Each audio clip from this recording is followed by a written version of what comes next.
to Wayzata High School for Metro West Sub-District football tonight. It's the home opener for the Trojans as they host the 2-0 Edina Hornets in a top 10 matchup. Hi, I'm Jay Wilcox along with Joe Moline. And Joe, last year a tough year for Wayzata, a couple wins, but they had a lot of injuries. They had a lot of young guys playing, and the first 2 weeks they have looked like a very much improved football team. Yeah, you know, the program took a hit for the last couple of years, but this is the group that seems to want to turn it around and got off to a great start, as you mentioned, that first week in that victory last week in a very close game against one of the state's best. This is a team that has some confidence this year and is really looking to improve on last year. Yeah, it stings to have lost that game to their big rival Minnetonka, but boy, I think they were very impressive and by a lot of accounts probably outplayed the Skippers. And even though it is a loss, I think it has to give their guys even more confidence. Oh, absolutely. I mean, this schedule is a very difficult schedule, so you're going to have games against some of the state's best, like I said, and Minnetonka is one of those teams, and to put up more yards than them and lose a game late in the fourth quarter, it hurts, but guess what? It gives your team confidence that you can be in those type of games, because guess what? One of the state's best lines up again against you next week, and that happens a lot in the schedule for Wayzata this year. And for Edina, off to a 2-0 start. Our old friend Darren Lampker, the former Osseo coach, of course, leading the Hornets, and a little different look than what we were used to a lot of times at Osseo in terms of the fact that they're pretty much a power running team this year.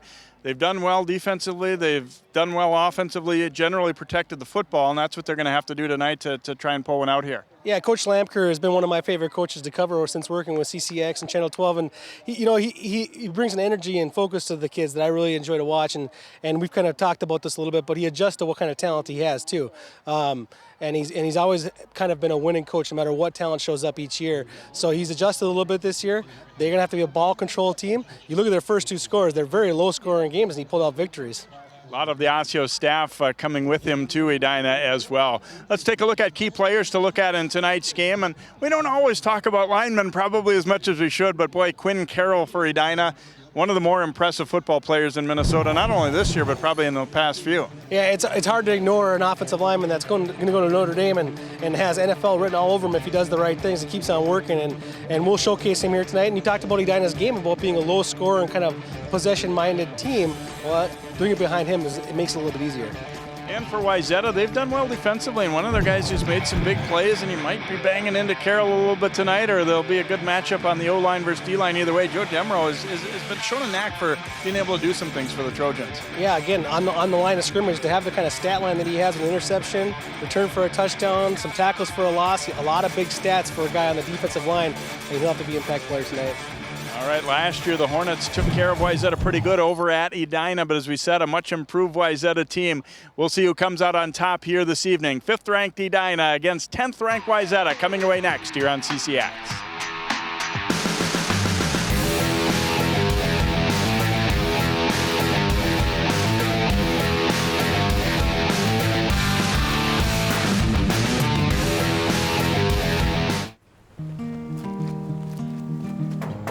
Hi, Meals on Wheels. I'm Marco. I'm a college student, and I volunteer as a driver for Meals on Wheels.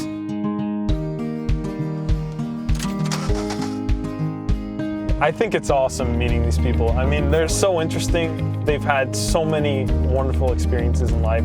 Your community helps to raise you up into the person that you become. Meals on Wheels is a great way to give back to that community.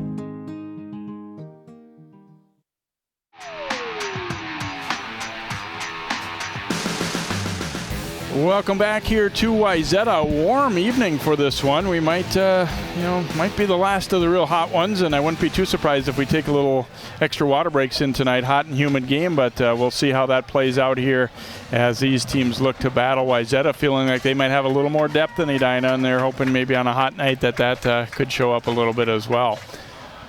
Let's go down to field level where Allie Arlt will join us from the sideline once again tonight. Thanks, guys. For a team who likes to run the ball, Wayzata has strength in numbers this season. At any given point on offense, you'll see 3 to 4 different running backs sharing the workload, and that's something Coach Brown says he's loving working with this season, catering different plays to the strengths of each of his backs. He says this is just a great situation to be able to have Vassar, Underhill, and Jackson sharing that workload. He says when the ball's in their hands, he knows that everything's going to be okay. What's also nice for the Trojans is that with the 3 sharing the ball, they're able to stay relatively relatively fresh throughout practice during the week and then in games as well. That could play a factor here tonight, guys. It is currently 83 degrees and, like you said, hot and humid. Thank you, Ellie. And there is a look at Coach Brown, the second-year head coach for the Trojans, as his team will kick off. Reed Sanders teeing it up here. Back deep for Edina are John Deutsch and Matt Kavanaugh, two of their best running backs as well here, and will be counted on to carry a heavy load here this evening as Sanders gets set to put his foot to it. As we said, 2 road games so far for Wayzata, so first time in front of their home fans. Sanders dropping it back inside the 5, where it's taken there by Deutsch, and pretty good kick coverage by the Trojans. They will stop Deutsch right around the 20-yard line, maybe just shy. And Edina will have the football first to begin tonight's contest, as Ethan Huffendick is their quarterback, a 6'2" senior guy that they won't ask to throw the ball a whole lot. You know, they're looking to control the ball on the ground for the most part behind that solid offensive line.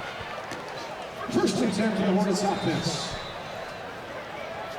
Oh, they're going to have an illegal substitution before the play can first play can even get started, as Edina had 12 out there.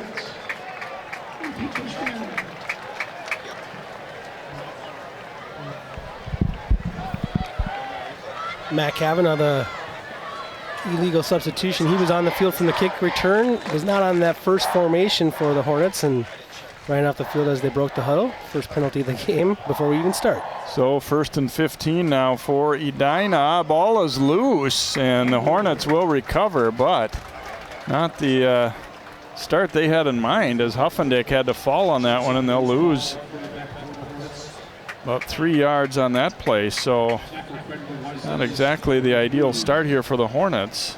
Not too long of a kick return, then a pre-snap penalty followed by a fumble. Not a clean exchange, it looked like, between the center and the quarterback there, and fortunate to retain possession. That would have been a crucial turnover early deep in their own territory. From the 11, they hand off left side, and really no room whatsoever as Deutsch takes that handoff, and the Trojans really crowding the line of scrimmage. And Darren Lamker said, we know that's coming against most of the teams we play. They're watching our film from the first couple weeks. And they'll lose a couple right there. It's a play right there where they try to crack down on the left side. Everyone's blocking kind of down in their inside gaps, and they pull the right tackle and the right guard, but there was just too much penetration across the line of scrimmage. That play never really got going. A 3rd and about 20 to go here for the Hornets. See if they go with something safe or if they'll let Huffendick throw down the field. Goes with the handoff, and again, well defended by the Trojans. They are all over that one. Trevor Palish and crew getting rid of that one in a hurry, and so a punting situation already for Edina. Really no gain on the play. Deutsch, boy, you see that early penetration. He barely got the handoff, and then Palish going down low to make the stop. A great start for the Wayzata defense, getting that quick 3 and out, and they got Keegan Nickel on his Edina 48-yard line, set up the return. You're going to get great field position most likely. Kavanaugh's the punter, and it's blocked. It's going to go out of the end zone for a safety, as the punt blocked by Bryce Nault for Wayzata.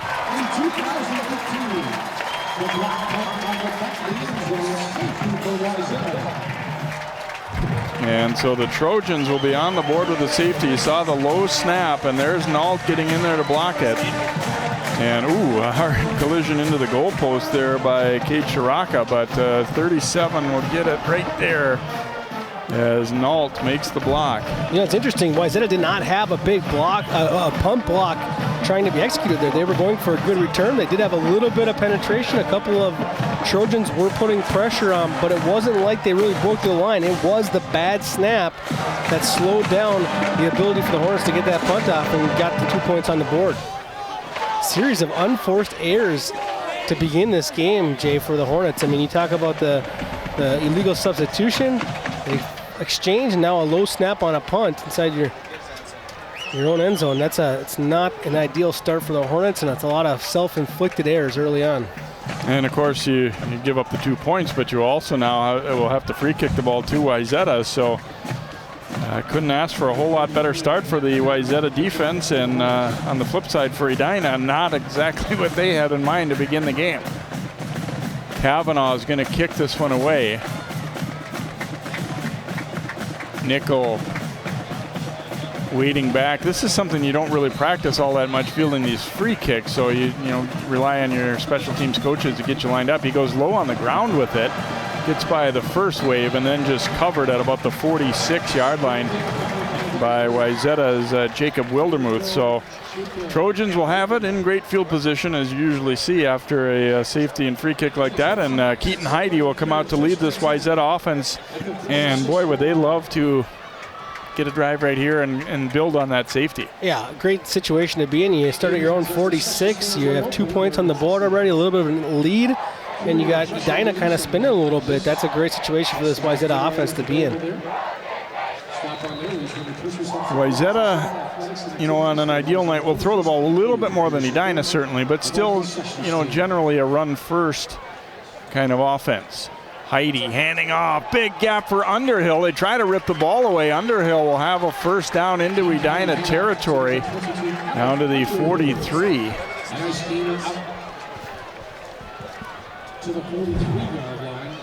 A big hole opening up for Underhill, who gets that carry out of the pistol formation and did not get touched until the second level. Good wrap-up tackle there by Russell Spence, but after the big gain. Underhill again, this time right side. Took a pretty hard hit there as Kavanaugh met him, but not until he's already about 8 yards down the field. Give him more like 6 there. And Underhill off to a good start behind that O-line, and they'll go back to the ground. This time well read, and pinching in from the outside to make the stop for the Hornets was Russell Spence. Yeah, Wayzata had a couple of plays called out, and they came with kind of a hurry-up approach there on second down. The problem was Edina's defense adjusted, realized that a pretty basic run play was coming, and Spence was able to get around the outside, get the penetration, and wrap up and make a good tackle.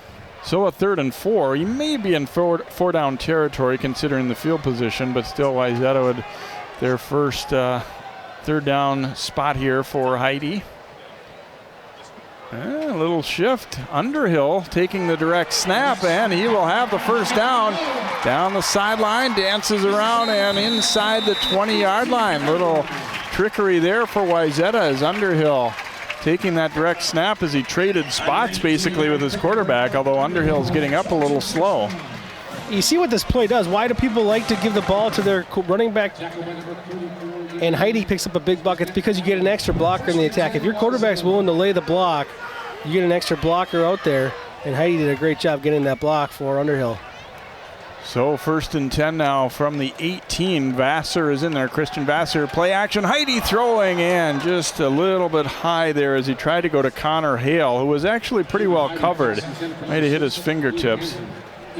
I'm sorry, it looks like it was Ian Hamlin, number 6 there on the attempt. So you can look at the Wayzata offense. Heidi was the starter at the beginning of last year. He got hurt in the first game. It broke his foot. Did come back and play later in the season, and certainly they're more than delighted to have a guy like him back. Good arm, good leader, runs their offense very well. They just didn't quite connect on that throw to Hamlin here. So 2nd and 10 now for the Trojans. And Heidi drops it. Battle for the ball, and the Hornets had a lot of white jerseys there, and I think they may have it. Yes, they do. Edina coming up with the recovery as it's picked up by the Hornets, Rami Sabri there, as Heidi tried to fake the handoff, and it looked like his back's elbow hit the ball. And at that point, Heidi was outnumbered. And so a turnover will give it to Edina. Yeah, it looked like a run-pass option right there, so he was really keeping that ball in there till the last second, and for that reason, he wasn't very well protected. So Edina getting a turnover to halt Wayzata's drive. Here they go from the 23. And again, not much doing there as Kavanaugh took that handoff, got bounced around a little bit. Shaka Rokes in on the stop, among others, there for Wayzata. Hornets go right back to the basics. The T formation, the most basic football formation, one of the first ones ever invented, and one that I learned in 3rd grade probably, but it was 3 backs in the backfield, 2 tight ends, and they just power football off tackle right side. They're doing it again.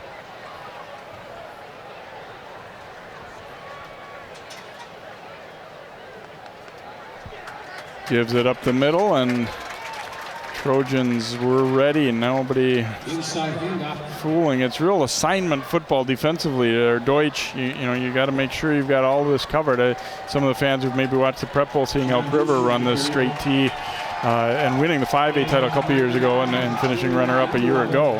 You really got to have a great offensive line, though, because you're inviting all 11 defenders into the box. You know what I mean? You're not spreading them out with any wide receivers, so everyone better hold their block and maintain. 3rd and 7 now for the Hornets. Handoff is to Kavanaugh, and he is brought down early. Nice job defensively by Marcus Culp for the Trojans. Able to get the stop after a gain of only about a yard, so punting situation for Edina as Kavanaugh will do the punting as well. Does a little bit of everything for this team, of course. So they get the turnover, but unable to really do anything with it. Nickel dropping back along with Jacob Benega to receive this punt. No pressure on. Kavanaugh booting it away. Nickel will take it on the 33, and he's got a gap. Nickel out past midfield into Hornets territory to the 47. They had the Gunners on the outside blocked quite well there. Yeah, I think he took a cut back into the middle there. That's where he ended up getting tackled. I guess one Hornet kind of forced him back into the middle there. Good play, because if he got to that outside, he was off to the races. Sawyer Anderson did a good job, 37 for Edina, forcing him back into the middle where he had some help. But again, great field position for the Trojans as they begin their 2nd possession. On the Edina 47, that score is correct. It's not a baseball or hockey score. It's 2-0 Wayzata. They blocked a punt that bounced out of the end zone for a safety for the first points of the game. So 1st and 10 here for Heidi and the Trojans. Vassar is the back behind him. Give to Christian Vassar. And wrapped up and thrown down there on a nice tackle by Greg Bess, but still not a bad gainer there on that 1st down play, as he will pick up close to 5. Right now, that offensive line for Wayzata getting a pretty good push up front there. And Coach Brown, he was pretty honest about it. That last year, probably you would have said overall the offensive line was not a strength of this team. He said it's slowly but surely becoming one. 2nd down and 6 here for the Trojans. Heidi fakes, throwing deep downfield. Receiver goes down, and it'll just be a long incompletion as he was looking for Wildermuth there. The defender was just step for step with him. It didn't really appear there was any interference. He just maybe got their feet tangled, but the good news for Wayzata is it just results in a long, harmless incompletion. Griffin Spence in coverage right there, and it looked like the receiver, Wildermuth, is the one that kind of initiated the contact and lost his footing. Didn't look to be pass interference at all. Pretty good coverage. 3rd down. Heidi fakes the handoff. Good time, but then it runs out, and he is going to go down. At that point, that clock in your head's got to be going off, and Edina getting bodies to him. Bess and Will Davis, and overall this was pretty decent protection, but at some point when you don't have a deep drop, it's going to break down a little bit. Yeah, he's got a pocket there, right? He's got a pocket enough to make the throw, and you're right, that clock goes off in your head. Time has run out. You got to abort the pocket. You can't sit there and just get hit like that. So after his receiver wasn't there, it's good that he didn't try to fit it in and throw an interception, but then he's got to take his feet and get out of that pocket. Sanders on to punt the ball right at midfield now, so really no thought of going for it with that big loss on that last play. Sanders, a high kick, fair catch called for and made at the 15-yard line by Kavanaugh, so a nice job on special teams there for Wayzata as Sanders getting that ball high up into the air, and no return available. The Hornets do get the football back here as the teams have traded stops. We had the block punt that led to a safety. We had Wayzata turning the ball over. And now the Hornets have it back here.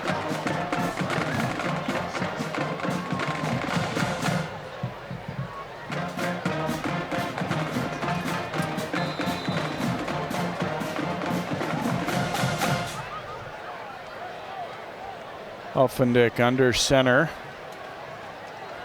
Fakes the handoff, rolling out, going to throw on the run. It's batted up in the air, and it is incomplete, as that one was nearly picked off. Benega was there, and then the high bounce. Those are the kind that really give you nightmares, as you know, if you're coaching the offense, when the ball pops up in the air that high. On the coverage for Wayzata. We talked about Edina's offense. They don't want to throw the ball too often, but right now, that running game hasn't really presented them enough breathing room right there. So you see trying to put the ball in the air, and great coverage by Wayzata, not being thrown off by the fact that the ball is not meant to go to the air very often. 2nd down and 10 now for the Hornets. More of an I set this time. Handoff up the middle, and a couple, but not a whole lot for Deutsch. As he is surrounded there, really 4 guys all had a piece of that one. Demro, Rokes, also Nault, so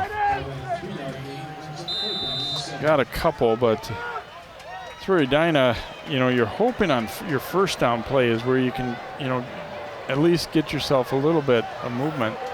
And we had a flag down. A Wayzata guy appeared to go into the... Well, the center picked up the football.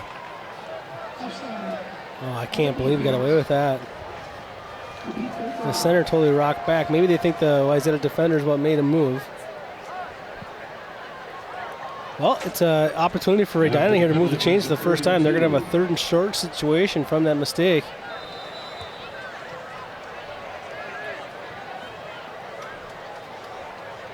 So 3rd and a couple, obviously much more what Edina is looking for as they sprint up to the line. Handoff, and this will be Kavanaugh, and he will have enough for the 1st down as he spills out to about the 28 or so.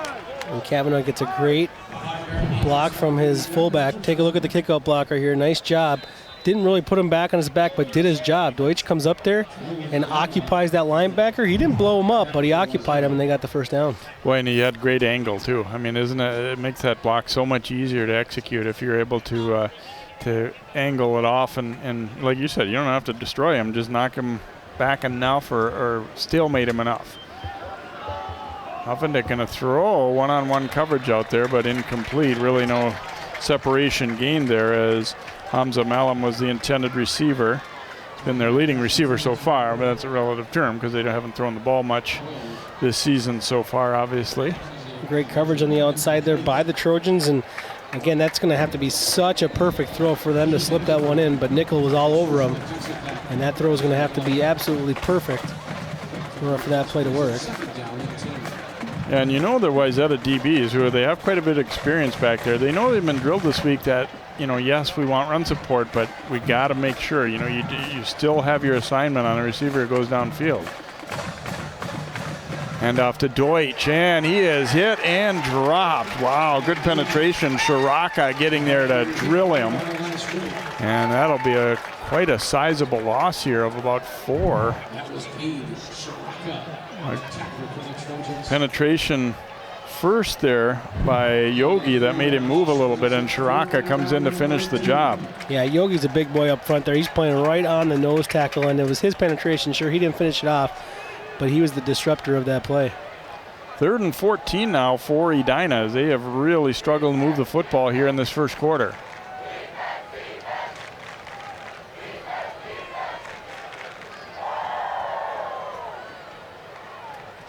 Huffendick looking to throw. Again, going to throw it up top, and incomplete. Again, the coverage provided by Nickel, and really not much out there. Pass will fall incomplete, and again, a punting situation here for Edina.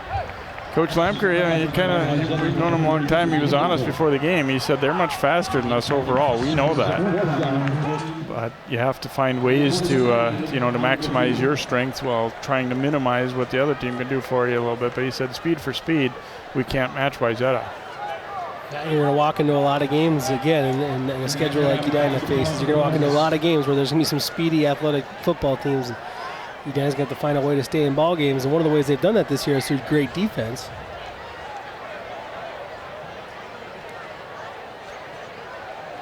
Kavanaugh, the punter.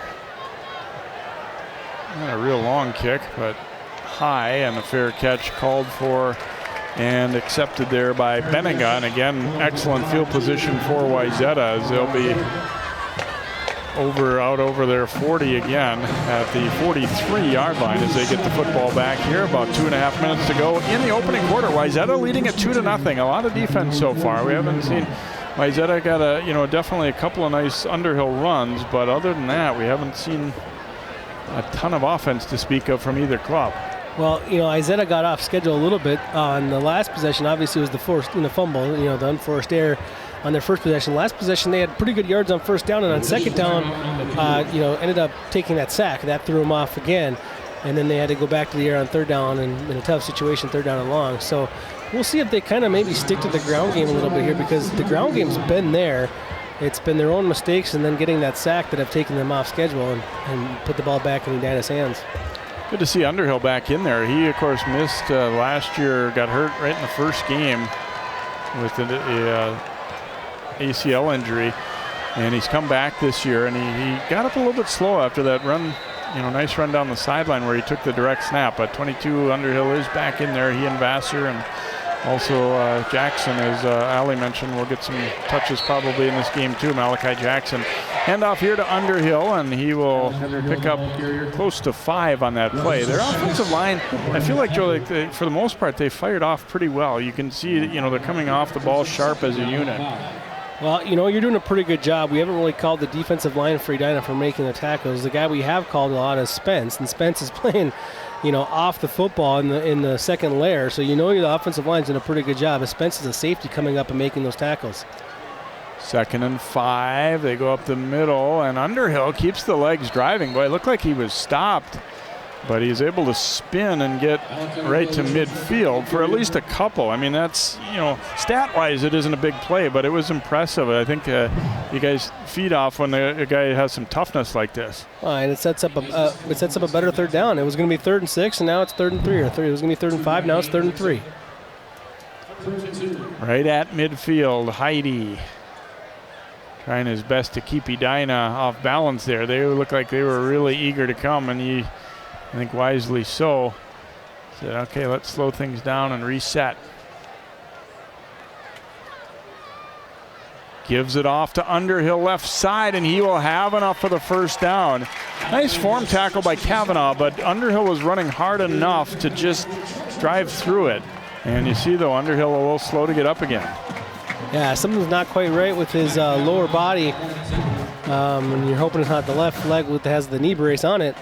But, man, a difference right there between a good running back and an average running back. The good running back right there, right at the first down marker. He falls forward at contact, gets that first down. On the Edina 46, new set of downs for Heidi and crew. Here's Vassar with a big hole up the middle, and he keeps spinning. Let's see where they marked him down. I'm not sure if he was down initially or not. It didn't. No, they're going to give him that full last reach. So he was not quite on the turf, and it'll be about 9.5-yard gain there for Christian Vassar. And Wayzata quickly up to the line, 2nd and short. Heidi faking the handoff. Now he's going to keep it himself, and he will have the first down. Took a pretty big hit there to get it, but he will be inside the 35 to the 33. So give the Trojans another first down right there. That time he was real decisive. Once it wasn't there, that was great. I mean, in knowing the situation, right? It's 2nd and 2. You're not going deep there right there. It's meant to be a quick route. Route wasn't there, and he knows where the first down marker is. That was an excellent decision by the cornerback. Wayzata might let this clock tick down and we would end the quarter, and it looks like that is what their intention is. So they'll get a little water, get a little quick talk, and change ends, and we will begin quarter number 2. First quarter, a defensive one, and it's a special teams safety for Wayzata, leading to the only points. Our score after 1, Trojans 2, Hornets nothing. We'll be right back here on CCX.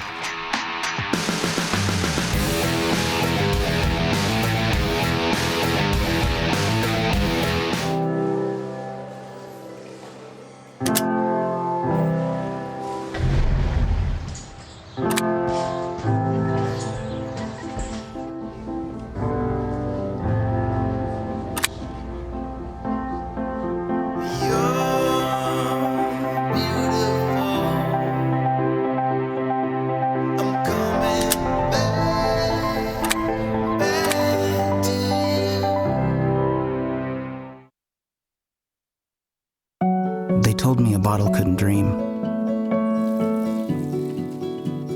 That I would never become a superhero.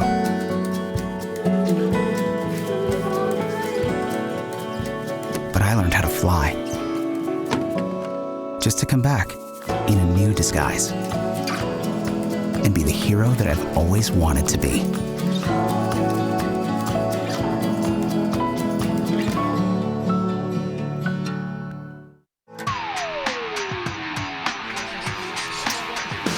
Welcome back here to Wayzata High School, along with Joe Moline and Allie Arnold. I'm Jay Wilcox. Wayzata home opener leading Edina 2-0. A defensive slugfest so far.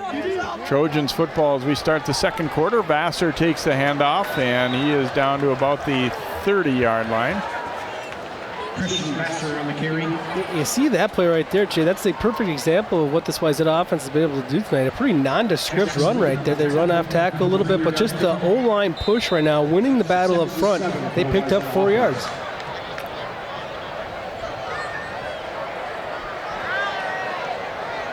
Or a long 3. Yeah, they call it 2nd and 7 up there. Vassar takes a handoff, bounces it to the outside, trying to stiff arm his way down the sideline, and let's see where they'll spot him. He is inside the 5 at about the 3, it appears. And it'll be first down goal to go here for the Trojans. Vassar ripping off a 27-yard run.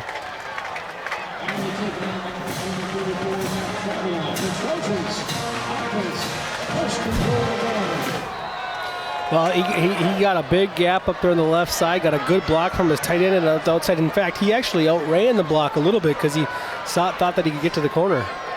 Vassar takes the handoff again, trying to keep the legs driving. He's short of the end zone. He was stopped at about the 1 as he was wrapped up by the Hornets. Russell Spence there. Vassar's 6'1", kind of tall for a running back in high school football. Gonna have to get low here and get into that end zone. 2nd and goal. They'll go back to him, and he is met and stopped. Pretty much unblocked there was Jonathan Bunce, and he was able to get him one-on-one. And not much doing that time for Wayzata. So 3rd down and goal. And Vassar's going to come out now. And they've got power set as Fragamini is in there. Takes the handoff. Edina standing it up again, and he is in. Touchdown. Just pushing enough to get over that goal line. There was a lot of bodies in there, and Bennett Fragamini, the senior, 5'11", 185. He had a touchdown last week as well, and he finishes this drive off as well for the Trojans, so they get their first touchdown.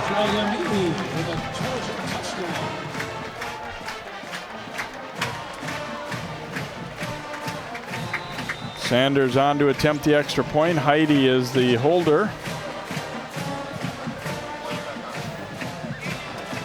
Good rush from the outside, but they don't get there. The kick is up, and it is good.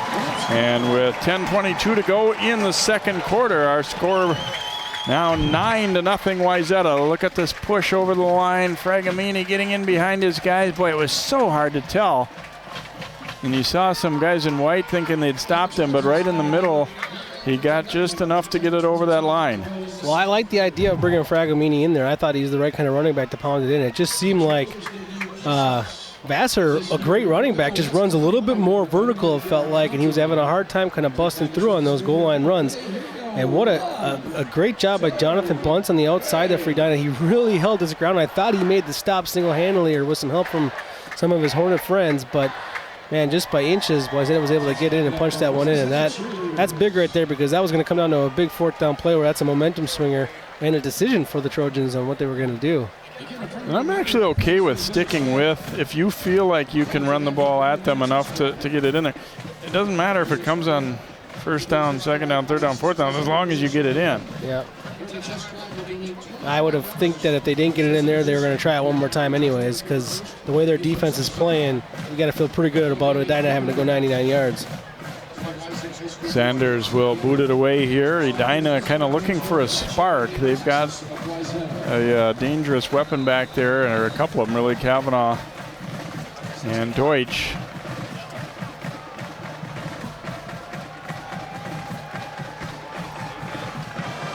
Kicking it over toward Deutsch, and it will go into the end zone. Wow, that was about halfway into the end zone for a touchback. That's an impressive kick for Sanders. And when you talk about throughout a year, it's always the third thing anybody thinks of, but special teams can win you some games too, or at least not lose them for you for sure.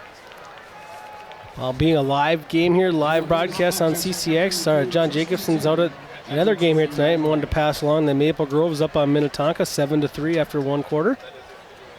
Another game that probably piques the interest of viewers in this area. So Edina looking to get a little something going from the 20. Hand off to Deutsch. Bounced off the first tackler, and he'll dive forward for 2, maybe 3. Ooh, late there as they kept on going through the whistle, and you hate to see somebody get fallen into from the side there, but it looks like everybody pops up and is all right.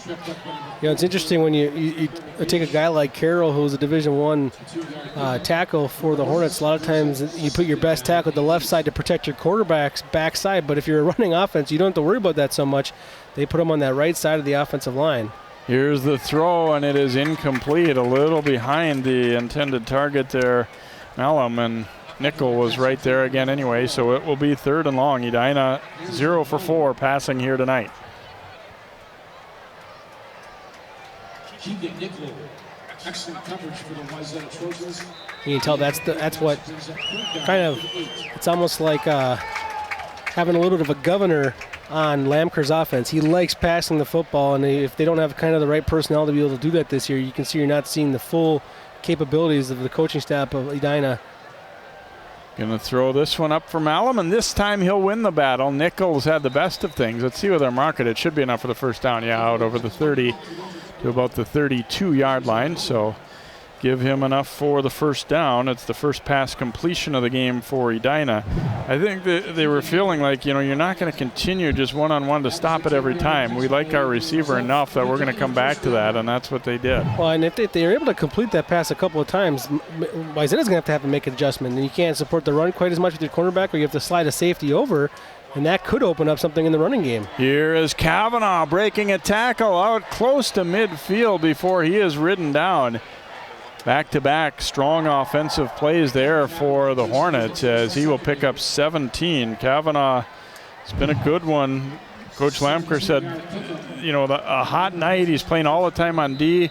He's our return man, our punter, our kicker. So we're going to try and limit, not hand him the ball maybe as much as we might like to on any given night.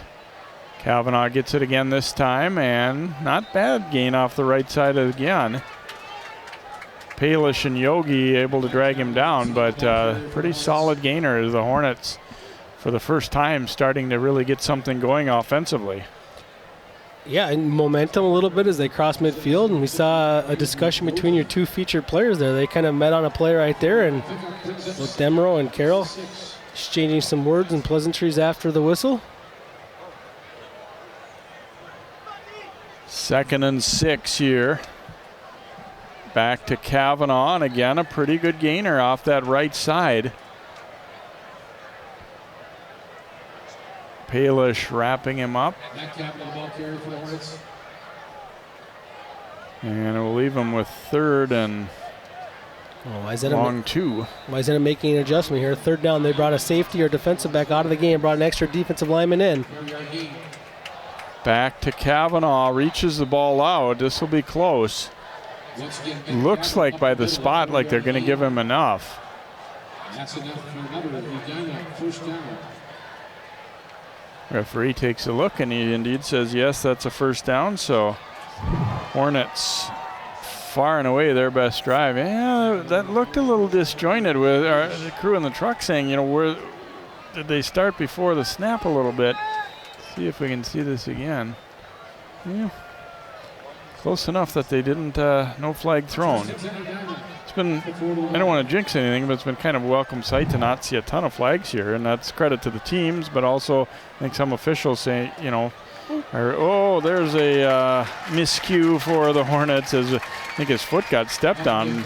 Huffendick trying to step back out of there and play action, and boy, you just have to have so many positive plays in a row to have that kind of a loss on that play. Hurts. Yeah, it's the self-inflicted things tonight for the Hornets. Obviously, Wayzata's been winning the battle on the line of scrimmage until this possession. So all of a sudden to kind of take that back a little bit, start winning some battles up front, but then to have that happen, that takes you off schedule. And now it's kind of puts you in one of those passing situations where you're a team that maybe doesn't have that kind of ability to get back into it. Give us to Kavanaugh. He breaks through. And a nice gainer down near the 35. He'll still be well short of the first down, certainly, but picks up a dozen, and boy, that certainly helps. Yeah, that's huge right there. You know, you're back in a passing situation, but you shove it right up the gut, do what you do, and get the right blocking up front. Great job. Not any penetration. What you saw there in the replay, hard to even pick anyone out because it was 5 or 6 white jerseys winning the battles against the guys in blue. So a pretty key third down here at the Wayzata 36. Edina's down 9-0, but far and away their best possession so far. They're going to go back to Kavanaugh, and he is tripped up way short of the first down. Is wrapped up down low there, looked like by Shiraka. Did get positive yardage though, so this puts him in a spot where it's, you know, pretty easy decision, and you're going to go for it here.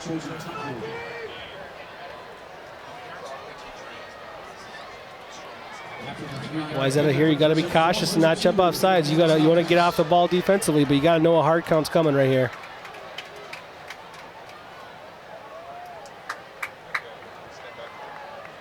Often they're coming up, they sprint up to that line, and you really try and get the defense a little too antsy. And Edina is going to use a timeout right here.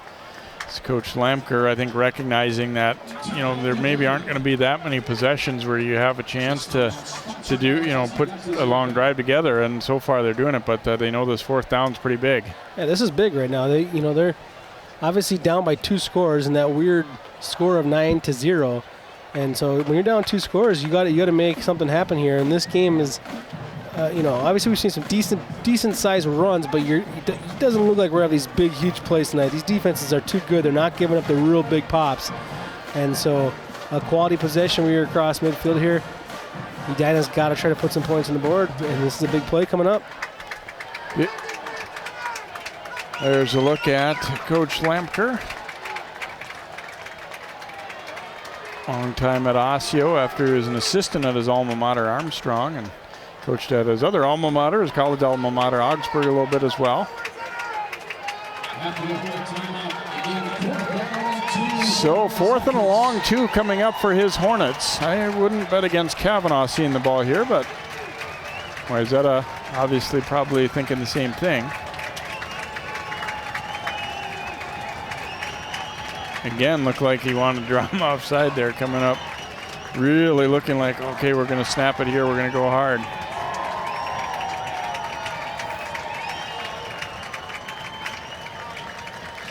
And see what that pulling out there, he's trying to get him off sides, get the play call from his coach, but him coming out of underneath the center and looking at his coach is actually a way too to try to get the defense to jump offside. So that is an intentional effort to get your quarterback under center, pull up real fast to look at your coach, and you're hoping that defensive line kind of sees that movement and jumps across the line of scrimmage.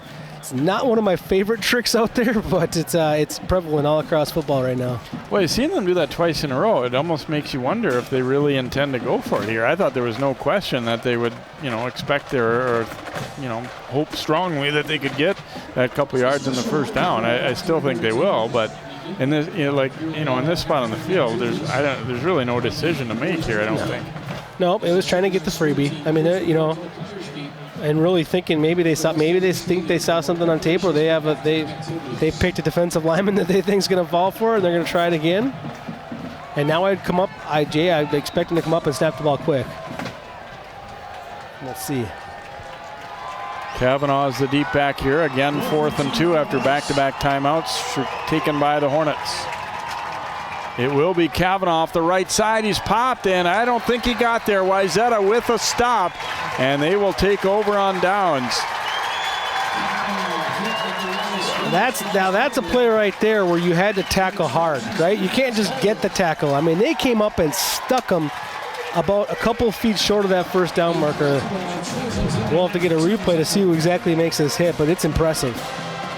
A look right there, the shoulder down. And the help from from Demro too. Demro gets over there and gets his strong left arm on him, but great contact there in that second layer. So it will be Trojans football after the big stop defensively.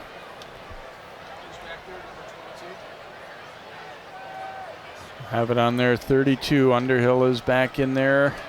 Heidi, a little bit of a high snap. Heidi looking to throw long. Instead, he is going to be wrapped up and he gets away.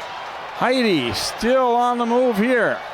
Now will throw it and completes it to Callerup. Flag is down though. We might have linemen downfield, I would think. If that's what he's calling, it's not the right call. I'd love to watch a replay of this. I thought the offensive lineman did an excellent job of just running sideways and parallel to the line. See if I could be wrong as well, but man, I thought they did a good job. Yeah, and I was taking a guess on the penalty here, not terribly sure what we saw in the middle. That is.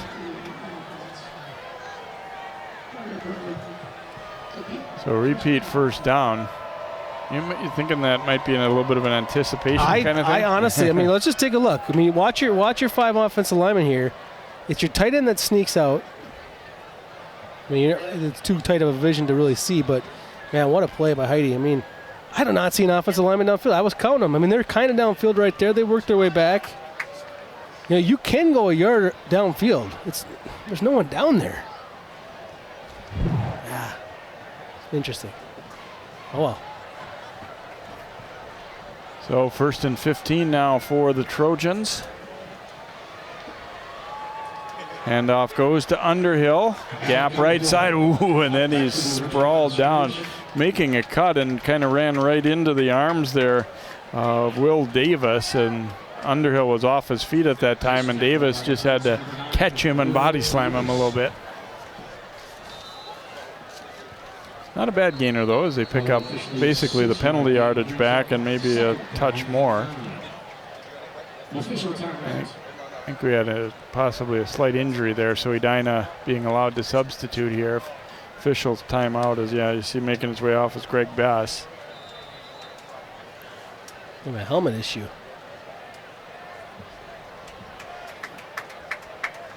Second and 9 now for Wayzata.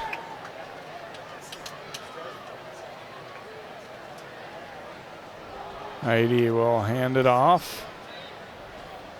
Couple yard pickup on the right side for Underhill, but that time pretty well defended by the Hornets. Aiden Anderson makes the stop for Edina, but again, in on the tackle, who's been on a lot of them here tonight, is Russell Spence. He starts out in that deep safety position, and if you watch him, he'll sneak up, and it's really fun to watch him play because he jumps around from gap to gap, and he always seems to find that football. Here you see him walking up the line of scrimmage from that safety spot.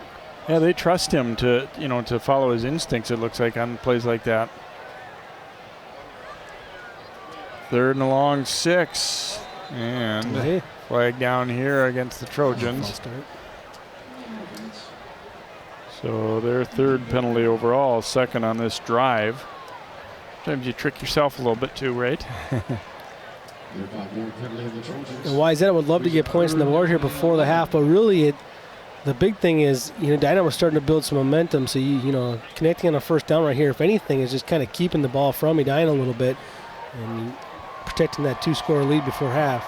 Yeah, you're right. On this kind of game, at the very least, they would like to get another first down, and if they ultimately end up punting, be it from near midfield or something, and use up some more of the time as well.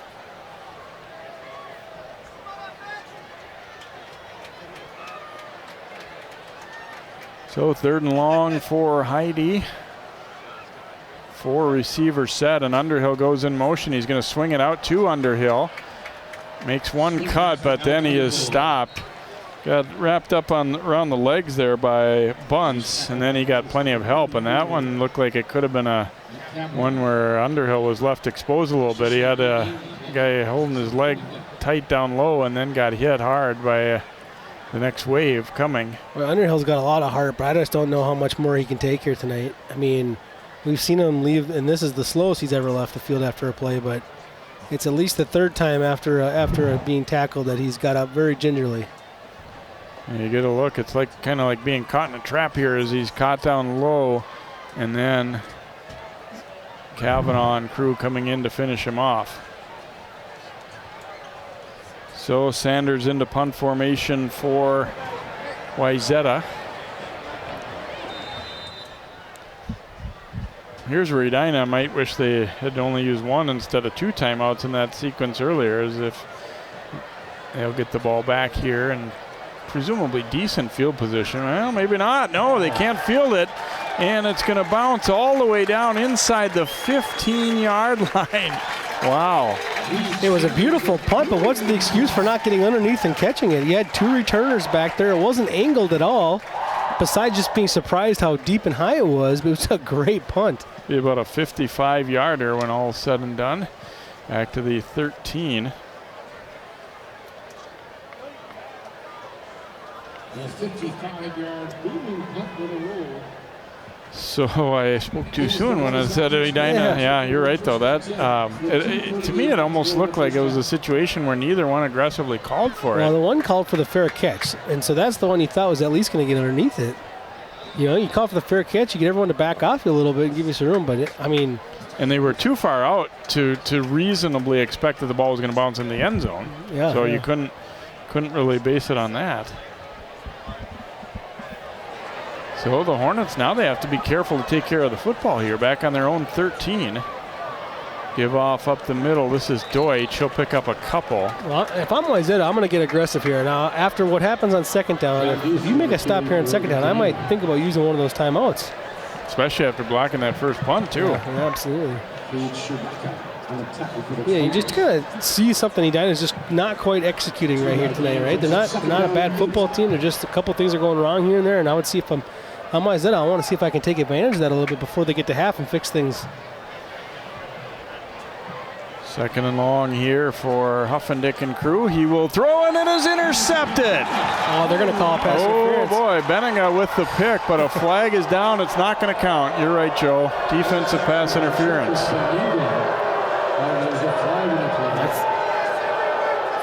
He just looked like he outplayed him to get to that football. I think he might have a little bit of a discussion among referees. You see Coach Brown not thrilled. And with the naked eye first glance, I got to admit, I did not see any interference there. A little bit of contact, but there's got...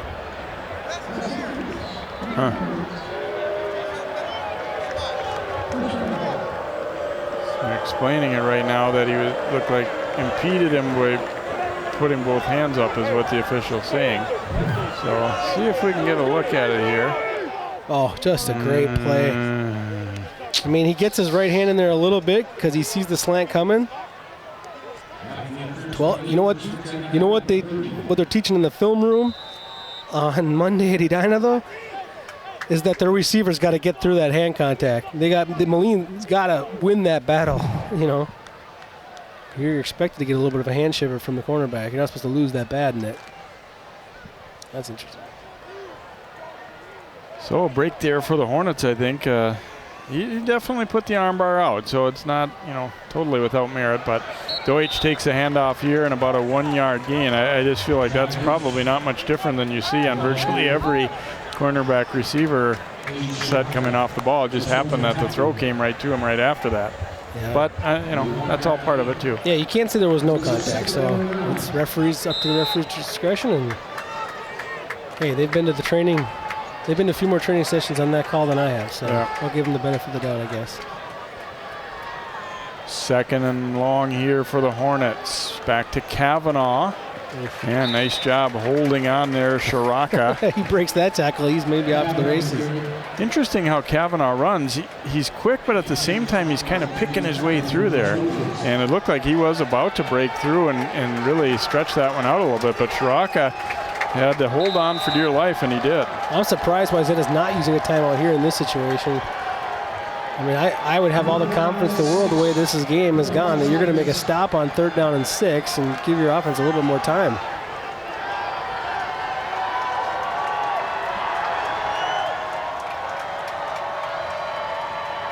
Huffendick will throw this ball, and it is on the money down the sideline. Nice completion as he's able to hook up there with Anders Freeland. Boy, that was his best throw of the game for sure right there. It's a good thing they didn't use the timeout. Edina kind of, I think twice now, has kind of proved me wrong on the throw over the top. That throw is starting to look pretty accurate, and Wayzata's lost that battle a couple times on the outside now. At the Wayzata 48 now. Edina, though, really running out of time. They'll throw the fade the other way. Malum the catch. Benninga wrestles him down, and he will pick up another dozen or so and a first down for the Hornets. All right, so it's punch to counter punch. What's Wayzata's answer to that play? And I haven't seen a signal for a timeout yet. They blew the whistle and stopped play, but what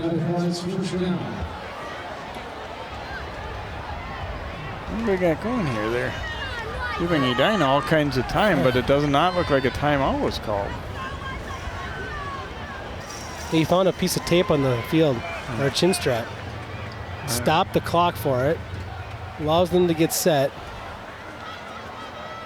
28.7 on the clock, please. Going to put a little bit more time. Going to put more time on the clock. That's even more convenient for Edina. Well, and obviously it stops on a first down to move the chain, so that part you get, but after that it was an interesting one. Little message from the sideline coming in there from Freeland. Huffendick looking to throw. Ooh, the rush ran by him. And he's going to make his way toward the sideline and get there after a short pickup.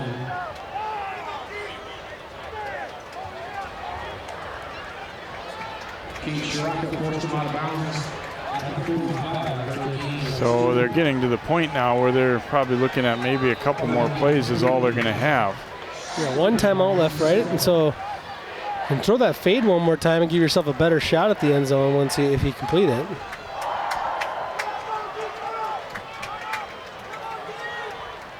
Still got one-on-one coverage to the outside and the top of the screen. Huffendick stepping up, throws down the middle, but way over the top of everyone. And it'll be 3rd and long.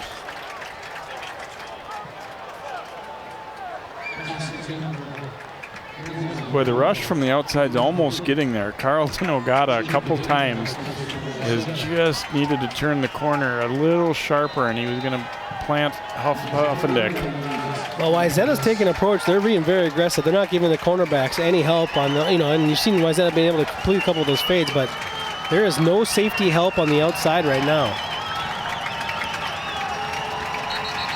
And timeout, Edina. Yeah, timeout when the clock is stopped. That's a couple of them, but they might not need another one here depending on what happens. Yeah, I think the feeling was they felt like this play was too important to be not, maybe in the formation they wanted or whatever. They just feeling like they need to talk about it. And the reality is you might run out of time here anyway if you got a completion down the field. Correct, yeah.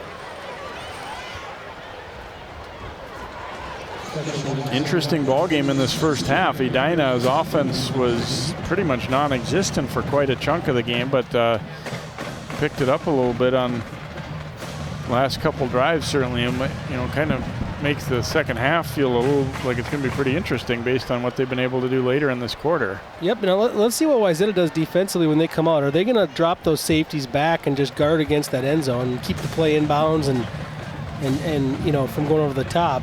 They've had such an aggressive defensive stance all night long with 9 in the box.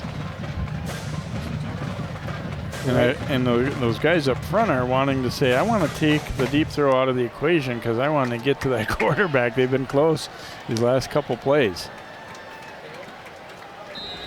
Hey, you see it right now. I mean, even the furthest back safety is only 7 to 8 yards off the ball. I mean, they're not sitting back in some type of prevent defense right now. They are up and in that box. And now Wayzata's going to use the timeout. They came out and saw what formation Edina was going to look at and then decided that they needed to talk things over a little bit here too. You wonder, I mean, it's unlikely, but Kavanaugh's a dangerous enough guy. It wouldn't be the biggest shock in the world to me if they tried to get him the ball, either even a handoff or just a slow swing pass.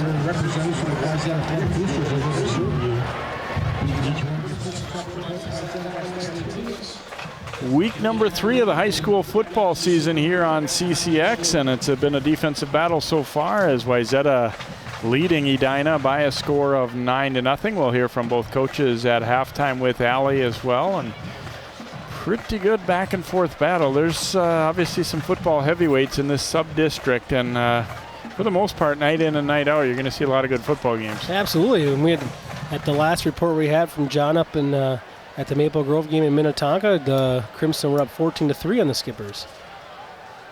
But there's good football each and every weekend, especially the way that they've created these divisions at these top schools. It's the heavyweights, when they face off, it's usually pretty close games for the most part. I think it really teaches the teams too about, you know, being consistently ready week in and week out, and that's the thing that's kind of underrated, I think, about the Eden Prairies and some of the others, that you know, they don't get jacked up for one opponent and then play bad the next week. And Huffendick is in trouble. Flag down on the play. He is ultimately sacked there by Ogata. The clock never stopped. Wayzata didn't take a timeout or anything like that, but I'm curious if this flag is on the defense, if there was some offsides. They're going to get one more shot at this. With all that penetration, we could be looking at an offsides. I think it might be on the offense. Illegal formation against Edina, so it will be halftime as the penalty on the offense will allow that time to run out. So the Hornets threaten a little bit late in the second quarter, but not able to finish things off, running out of time, and then also just circumstance there at the end of the half as well. So Wayzata will hold a 9-0 lead after a pretty impressive first half.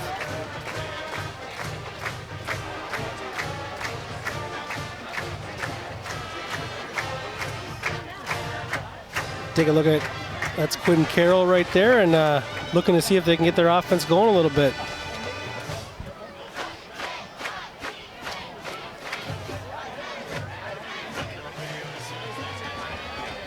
Let's go down to Allie now with Coach Brown. Coach, it started with a blocked punt returned for a safety, and this defense has been suffocating the Hornets ever since. What's been working so well? You know, I think our defense is playing lights out right now. You know, they're up for a challenge, and they know that, you know, they're going to run the ball on us, and we're excited for that. And then, you know, get the block punt. We got some positive things going. We got to be able to, you know, run the ball. We got the ball on their side of the field too many times to only have 9 points. And so, you know, that's what we're going to go in and talk about, how to finish some drives. And good thing we get the ball back starting the second half. And you know, I think our kids are hungry to go out there and go out and put on a good show. So I'm excited for the second half. Momentum is really huge to have on your side going into half. How do you guys spark just a little more offense? You want to throw the ball more or just keep rushing? You know, right now, every time we've pulled it, thrown, bad things have happened. You know, they're doing a good job of playing our RPO game. And you know, ultimately right now when we're running the ball, good things are happening. So, you know, right now we're going, and if they can stop our run, then we'll look at something else, because we've got a great quarterback who we know can go out and do some great things. But we want to establish a run game and keep going. So appreciate your time, Coach. Thanks, appreciate it. Thank you very much, Allie. Thanks, Coach Brown, as well. We'll hear from Darren Lampker coming back into our second half. We have played one half of football here in the Metro West sub-district here in Plymouth. It is Wayzata 9, Edina nothing. We'll be back with first half highlights and much more here on CCX. Hey, look, it's those guys. Are you good to drive? I'm fine. How many did you have? I should be fine. You should be? Go and step out of the vehicle for me. See ya, buddy. Good luck. So turns out, buzz driving and drunk driving, they're the same thing, and it costs around $10,000. So not worth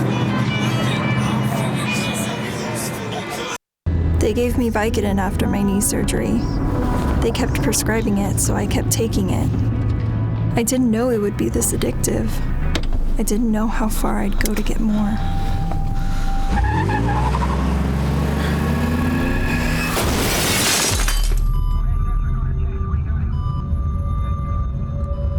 Opioid dependence can happen after just 5 days.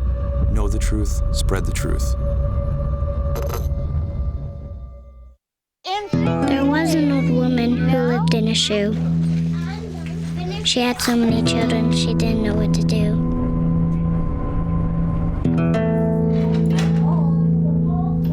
She gave them some broth without any bread and kissed them all soundly. Lights out. Good night. And put them to bed. Hunger is a story we can end. End it at feedingamerica.org.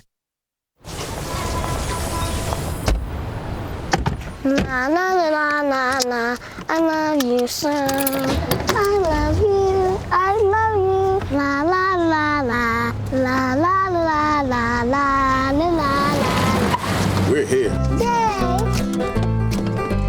It's a short drive from your neighborhood to your naturehood. To find a neighborhood park or green space near you, visit discovertheforest.org.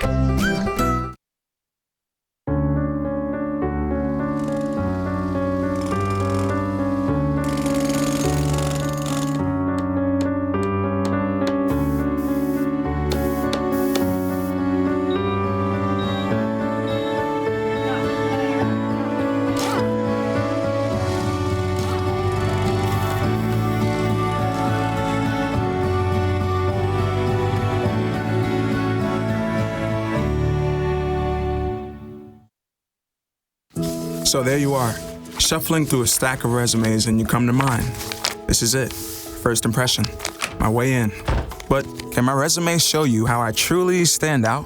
Like that I was studying, going to night school while working 2 jobs just to help my parents pay for groceries. Or being the first one to always step up. No, that's something you just can't put on paper. Look beyond the resume and discover new ways to develop great talent that is dedicated, hardworking, and determined like me.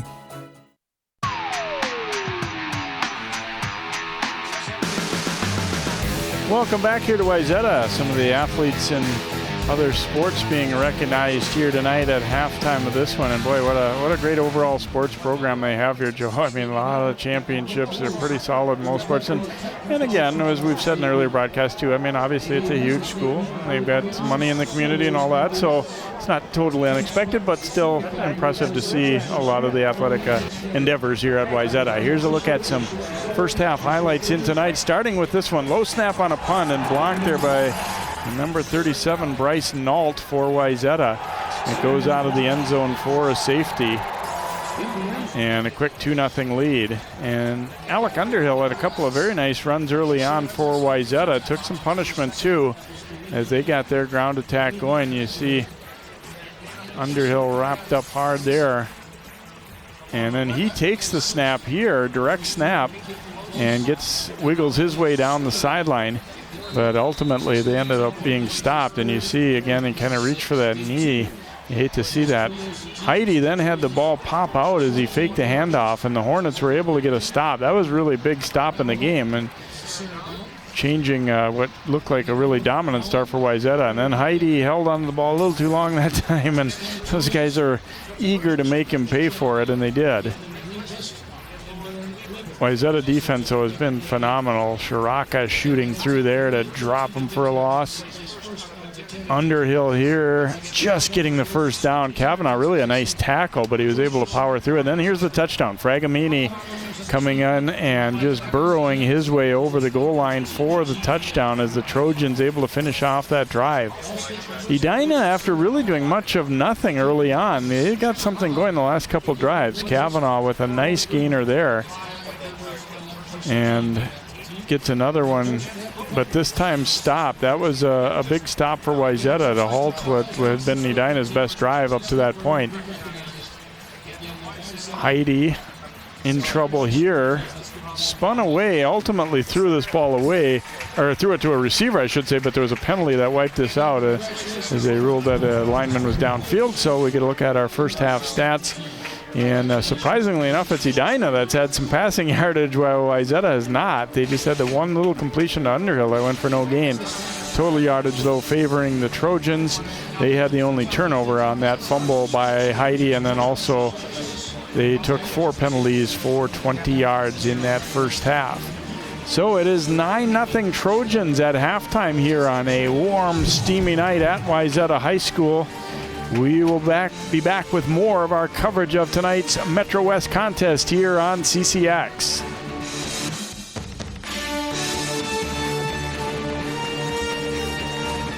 I try to keep up with what these young people is doing and knowing. I was at work and I just got a text from a number that I didn't know. I sent him a text. He texts me back and say, "Who dis?" And I just thought that was the funniest thing. The next few weeks, you just made fun of me, like would answer the door and say, "Who dis?" Who dis? Drop off a warm meal and get more than you expect. Volunteer at AmericaLet'sDoLunch.org. America, let's do lunch. Meals on Wheels gives me a chance to be totally selfless. More than the food itself, a lot of seniors don't have family. So just to have someone to talk to, just to say, "Hey, how was your day?" That means so much more than a meal could ever mean. We have to look outside of ourselves to be that lifeline to other people. It's worth it. Bye-bye. Hi. Hoping for a crisp breeze to help keep you alert. Oh, he took a sip of water too. That'll probably help. You were probably gonna turn down the radio too, so you could focus, right? Probably okay isn't okay. Right. If you see a warning sign, stop and call a cab, a car, or a friend.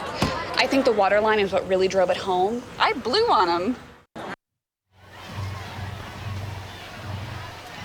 Welcome back to Wayzata. Let's go down to Allie with Coach Lampker. Coach, Wayzata's defense was really tough in that first half, but your last couple drives started to show a little more progress. Yeah, we moved the ball a little bit and did some things. We're just killing ourselves. Fumbled snaps, falling backwards after the assignment, just silly things. But, you know, they're playing good, and we got to match that intensity a little bit. And they're just going to keep coming with the same scheme the whole time, and we just got to match the intensity. But fun night, great crowd, and it's been a lot of fun. 9-point spread isn't that big of a spread, but you guys have a little more offense. You're gearing up for the second. I would hope so. Let's try. We have a few tricks, but not many. You know, you got to just play some football and do your assignments. And if we can do that, we'll have a chance. But it's been a fun night, and hopefully we can execute a little better and give you guys a little more fun to watch second half. Thanks, Coach. Thank you, guys.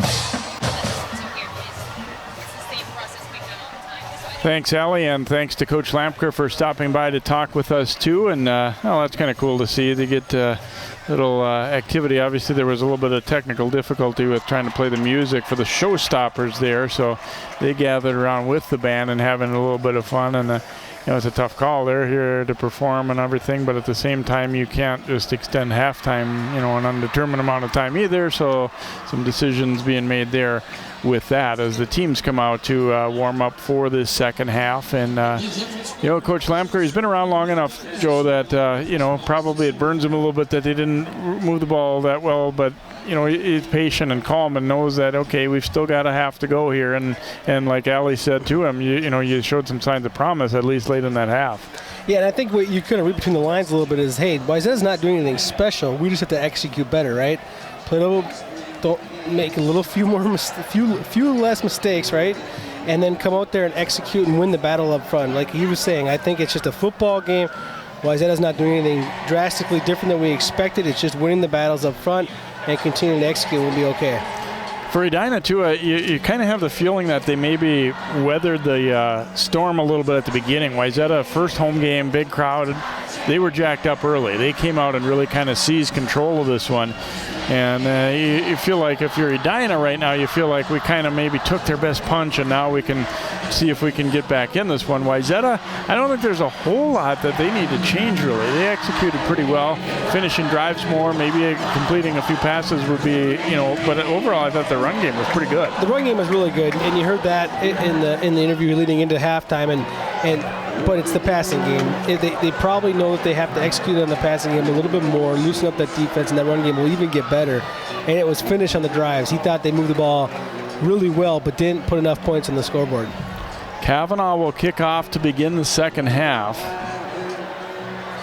Wayzata probably going to be keeping an eye out a little bit in case Edina has something up their sleeve on this kickoff.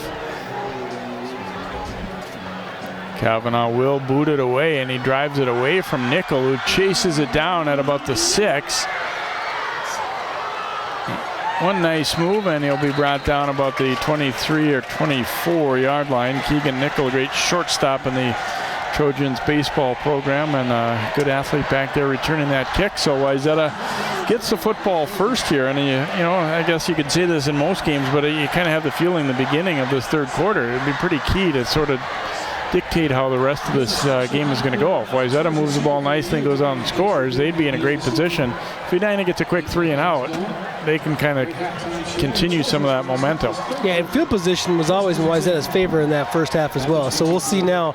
Edina finally has them backed up a little bit inside their own 25-yard line, and we'll see if Edina can get the advantage of a 3 and out and good field position for the first time here tonight. Football on the 24. Vassar is the back behind Heidi. Give is to Christian Vassar. Runs into a tackler and keeps the legs driving, and he'll pick up about 3, maybe 4 on that play. More like 3, it appears. And 2nd down and 7 coming up for the Trojans. Interesting, both coaches mentioned, you know, some mistakes, but I thought overall in that regard it was, you know, relatively clean first half, you know, in terms of not that many glaring mistakes for either team. 2nd and 7 now for the Trojans. Back to Vassar, this time through a big gap. Ooh, a nice tackle by Kavanaugh. That one was going to go a lot farther. It will be enough for a first down. You know, we're not seeing the defensive line for Edina do much here tonight. The Wayzata Trojans offensive line is winning that battle. The 5-on-4 up front, and a lot of the runs for Wayzata is getting to that second layer. The safety Kavanaugh making a stop there. And of course, we've mentioned a couple other secondary players and linebackers making a lot of tackles here tonight. Not much along the line of scrimmage. Heidi, play action, throws, and it is complete. And there's the big breakthrough that they've been looking for. He's able to hit Hale. Play action over the middle. 26 yards, hook up, and another Trojan first down. That's what a play action fake can do, right? Bring that defense in, and then that slant open up as you had the middle linebackers all respecting the run here tonight. That opens up that middle of the field for a slant. 26-yard gainer for the Trojans down to the 39 of Edina. 1st down and 10. Vassar takes the handoff, squirted through an arm tackle there, and will pick up 2 or 3.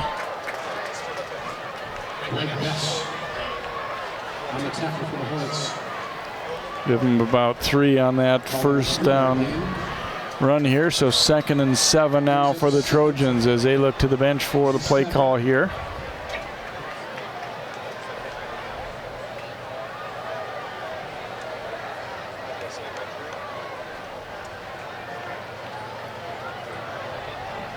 Back to Vassar on the ground and a big gap, and he'll be down inside the 30. Another first down for the Trojans. He'll pick up 8 more on that carry.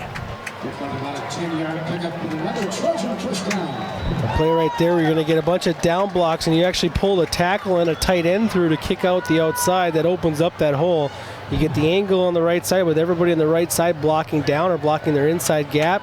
And then you kick out the first 2 Hornets you see on the outside with your pulling blockers.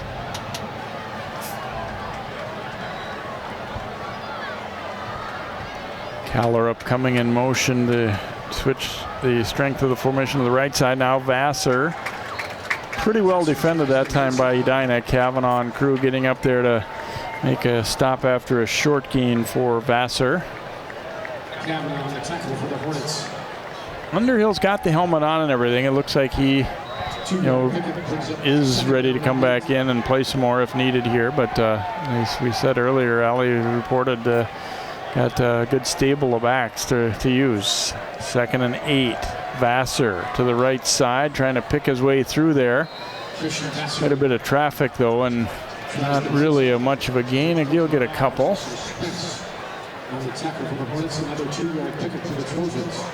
Wayzata getting down into that 4-down territory here, but last couple plays only getting a couple. Edina's defense stiffening up at the right time. Let's see what quarterback looks like after making that one good completion and see if they go to the air here. 3rd and 6.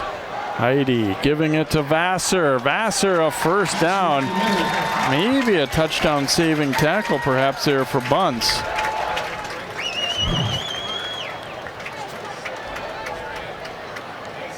Makes a nice cut and then brought down at about the 15.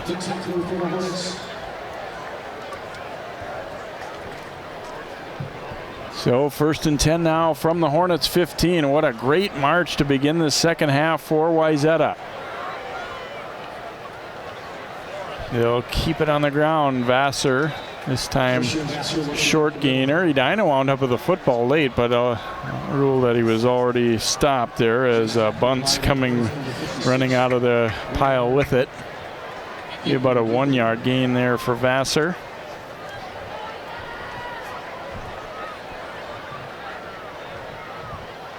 Wayzata taking a little bit longer here to get the play in. I think it's starting to get harder to make a call here. 2nd and 9. They really took the time. They may have to take a timeout, perhaps. Took a long time to get the signal in. 2nd and 9 here for the Trojans.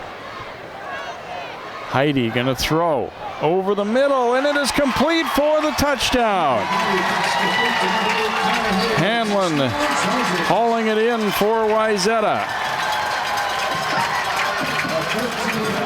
Hanlon just sneaks behind Jackson Lincoln, who was in coverage, and just the fact that they're running the football so well just has everybody thinking how they're going to stop the run. A little play action fake. Hanlon sneaks behind his defender, and a good throw and catch right there to put it in the end zone here. Nice opening drive and a statement drive for the Trojans. You know, we always wonder at halftime who's going to figure out what in terms of to see a team just march down the field after the way the defense has pretty much controlled the first half was kind of a surprise. So touchdown there from Heidi to Hanlon. Sanders adds the extra point. And it is now 16-0 Trojans. It was 7:15 to go here in this third quarter. You wonder how close they were to not getting that play off in time. It took a long time to get the play in, but then in addition to that,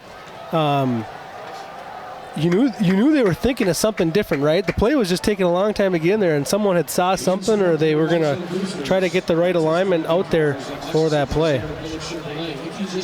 And you think back to, okay, they're running the ball, and you're thinking they're going to the well here with Vassar over and over, and then those things set up things like that too. It isn't so much just about that one play; it's what you lead to it next. Well, and a good coaching staff, what they're doing then is watching. Okay, that linebacker is having to react this way. Boy, he's taking 2 more steps towards the line of scrimmage.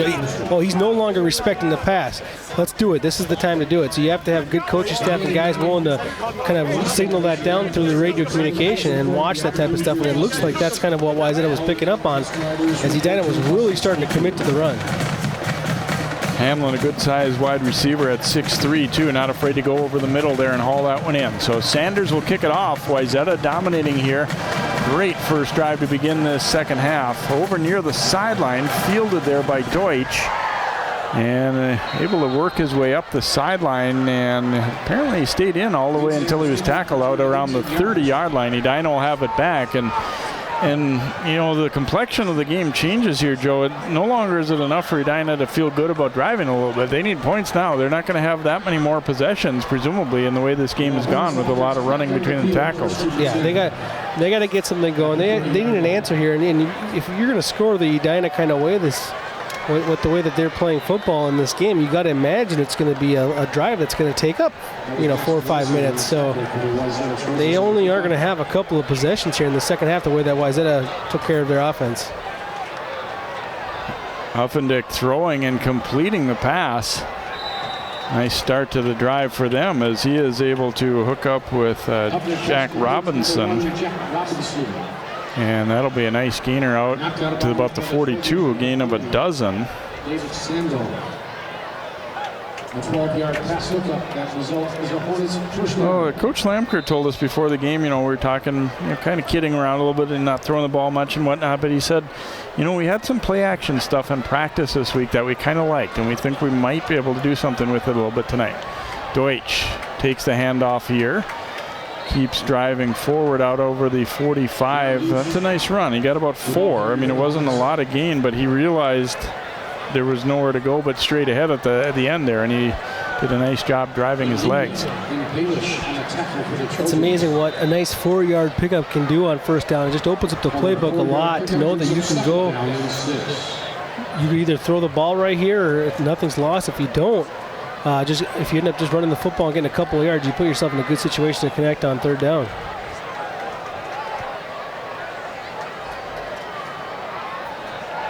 Kavanaugh, Palish wraps him up. Kavanaugh had to try and hop over some bodies there, and that left him, obviously with his feet off the ground briefly, and that allowed Palish to just wrap him up around the waist.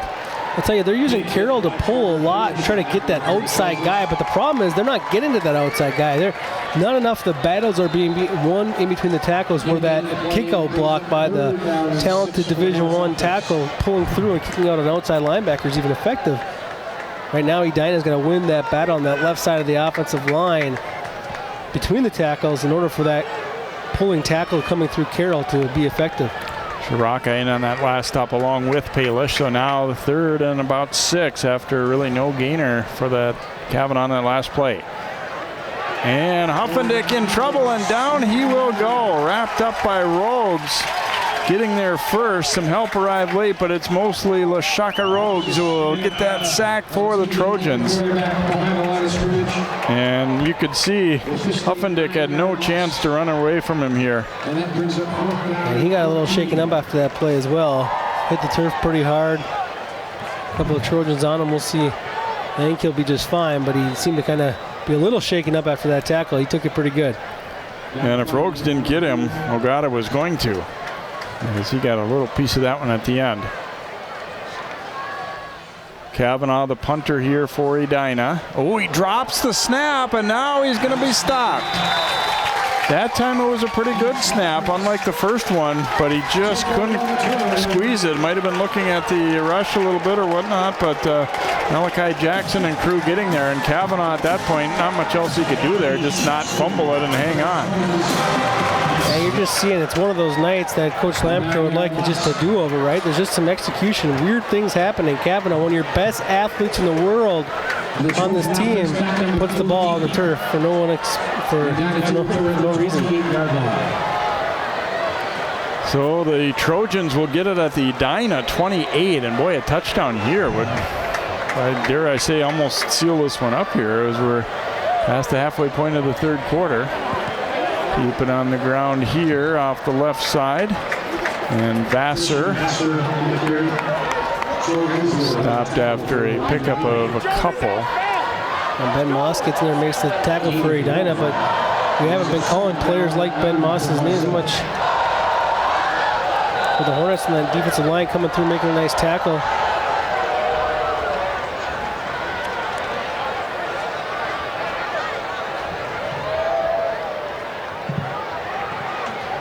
Changing the play there, and Kavanaugh thinks he recognizes something. He came up and pointed out right into the backfield. Vassar takes the handoff, pops around, but the Edina defense did it well. And Keller trying to finish a block late there. What just made me think of too with Wayzata, Coach Lambert Brown was telling us before the game. He said we do a lot of things with motion and changing formation, but still a lot of it is the same basic plays, just out of different looks. A 3rd down and long here. Edina dearly needing a stop.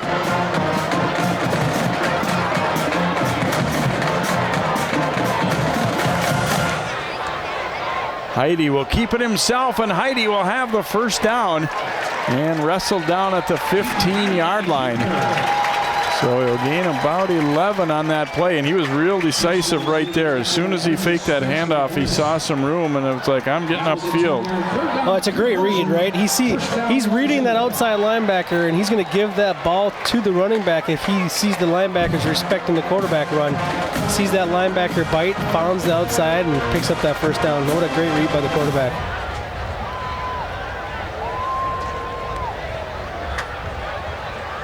Give off to Vassar, stiff arms a tackler, And a nice stop by Bunce there. He's made a lot of plays tonight for the Hornets. He'll limit him to a gain of about, let's see, when they give him 3.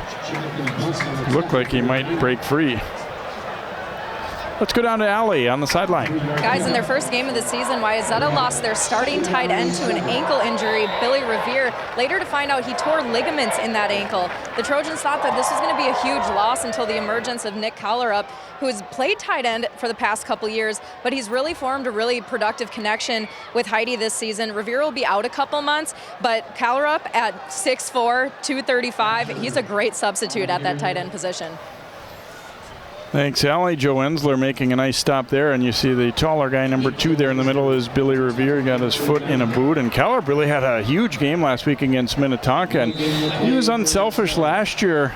You know, he'd been a tight end, but they moved him to tackle just because they needed a tackle, and this year back at kind of his natural spot, and you know, I think they were both going to play a fair amount depending on formation, but now, you know, obviously a little more will fall on Nick's shoulders with Billy Revere out there. But so 3rd and long coming up here for the Trojans. Heidi with some time, dumps it off in the flat. It is complete. Hale down inside the 10. I think he's going to be shy of the first down, but not by much. What they tried to do there is kind of look right. They ran Collerup out to the side, and then they got that screen set up on the left side. Their offensive line got out there, but a couple of missed blocks. And that's, you know, they almost got the first down, but those linemen were out there. They got to make those blocks. That play was set up beautifully. 4th and a yard here for Wayzata. Wonder, is there any temptation to take 3 points here? It doesn't really look like it, but we'll see.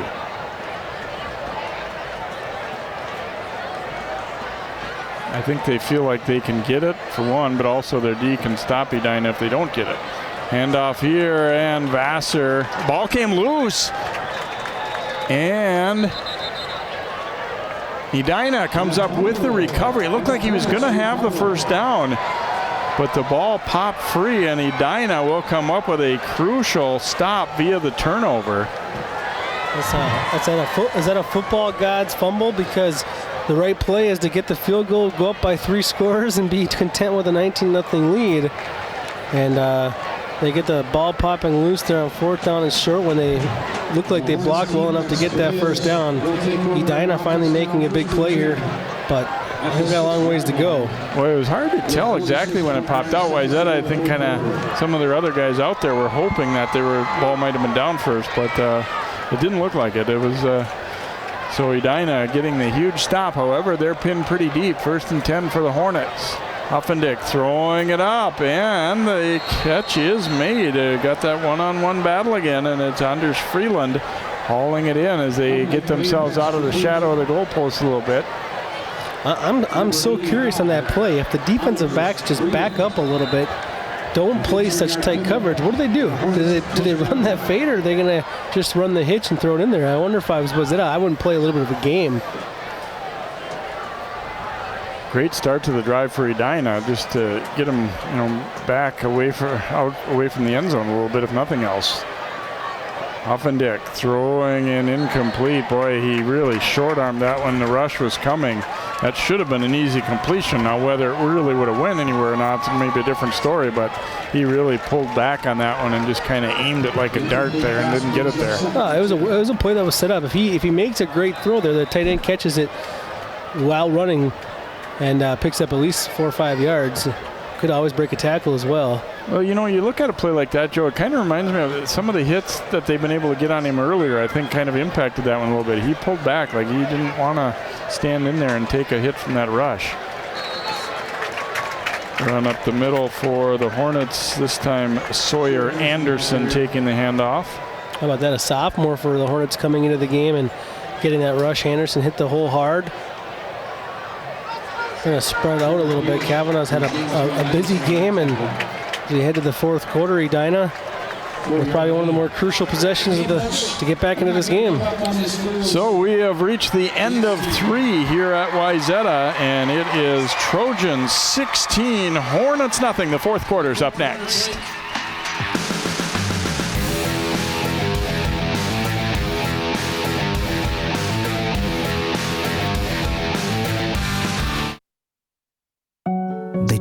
bottle couldn't dream. That I would never become a superhero.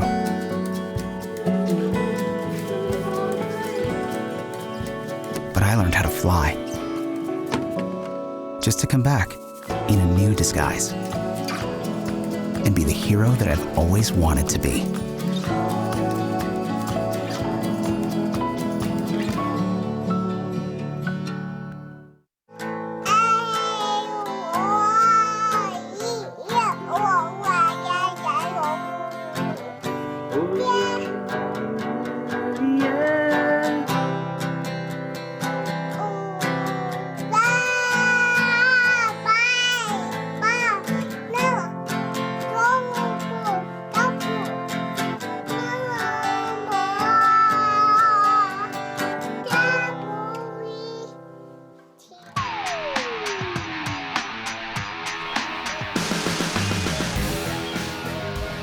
Welcome back here. Wayzata leading Edina 16-0. The Showstoppers team getting a chance now to perform, and they didn't get to go out there at halftime. So right at the third quarter break, they said, let's jump in and get them out there. So great patience for them, and you know, things happen. That's all part of it. I'm glad they stuck with it on all ends. I watched it all the way. Sherwood, the athletic director, got down on the field, told both coaches about it as they started the second half that they were going to take the quarter break, and did right by the dance line.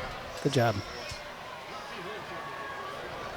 That's a big crowd here tonight, though. It really pays off, Jay, to have your first home game 2 weeks into the school year. You get the kids all ramped up and excited about it. Everyone's back at school. This is a massive crowd here tonight. Yeah, I think they're, obviously Wayzata football's had a lot of success over the years, maybe not as much in recent years, and I think they're kind of hungry for a winner again here, too. Edina facing an uphill battle, but still a quarter to go. Huffendick handing it off this time on the sweep to the receiver, but not a whole lot of room for Malum to run there. He'll pick up 2 or 3, and looks like he might be slow getting up, or maybe they're just all tangled up under there. Fourth down here, kind of a place you normally wouldn't go for it on fourth down, but game situation, you're playing to win. I don't think punting the football does you any good in trying to win this football game. So fourth and a couple here for Edina.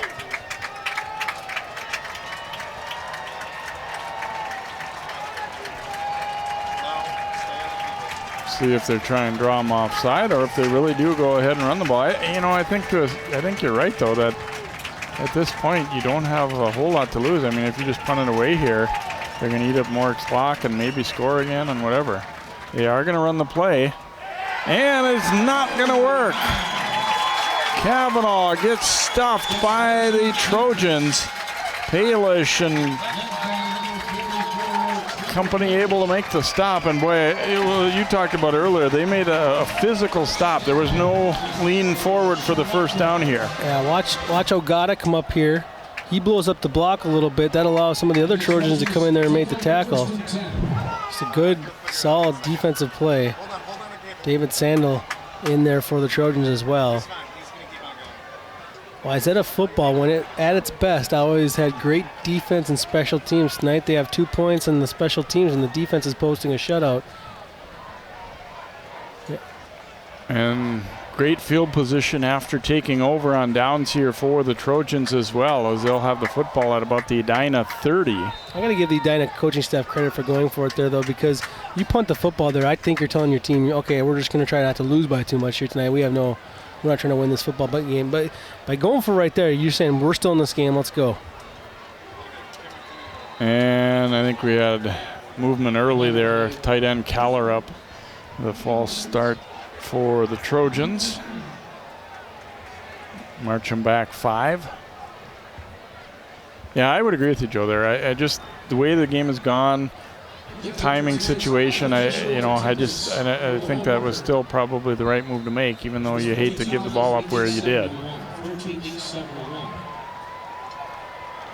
So 1st and 15 now for the Trojans after the penalty, back to their 34-yard line. Heidi will give it off. Underhill is back in there, and he will pick up 3 or so. And Underhill again limping as he gets up. More like a 2-yard gain there, looks like. 2-yard gain. Brings up 2nd down and 12. So 2nd and a dozen, I guess they'll call it. Yep. So Wayzata here, you know, you don't want to hurt your own tempo, but you would like to use some clock on this drive too, if possible. Here's Jackson getting his first time carrying the football as the junior Malachi Jackson takes that handoff. I like how Jackson realized that there was kind of a stalemate at the line of scrimmage as the defensive line for Edina went really low, trying to hold the line of scrimmage, and he decided to kind of take a hop and go over the top of it a little bit. Especially a 3-yard gain brings up 3rd down and 9. So a 3rd and long here for Wayzata, trying to build on a 16-0 lead. Heidi throwing, complete to Callera. Kavanaugh chasing him down. Flag is down, though, on the play. And probably in a spot you expect it to be on the offense, but we'll see. Good flag in the play. This one may be coming back, I think. I think this time they did have an offensive line downfield. I think it was like he just didn't understand the play. He really ran the wrong play. Ishmael Chesson having a great night at the offensive line for Wayzata, just took off downfield. You see C51 in the middle of your screen right there? He sold the play action fake almost so hard, or didn't understand the play, that he snuck down and didn't get away with it. Your attention please again, we're looking for one more Edina bus driver. The cheerleading bus driver. Well, you know, talked a lot about with this Wayzata offense, the run pass option too, and sometimes those are things that, you know, you can, even though I think that one probably wasn't the case there, but that's something to think about in the future plays. Well, I think about the hand signals that come from the sideline too. Heidi, plenty of time, throwing it deep downfield, and it's caught for the touchdown. Great throw, great catch as Wildermuth will haul it in. Really not too bad a coverage, but right on the money from Heidi.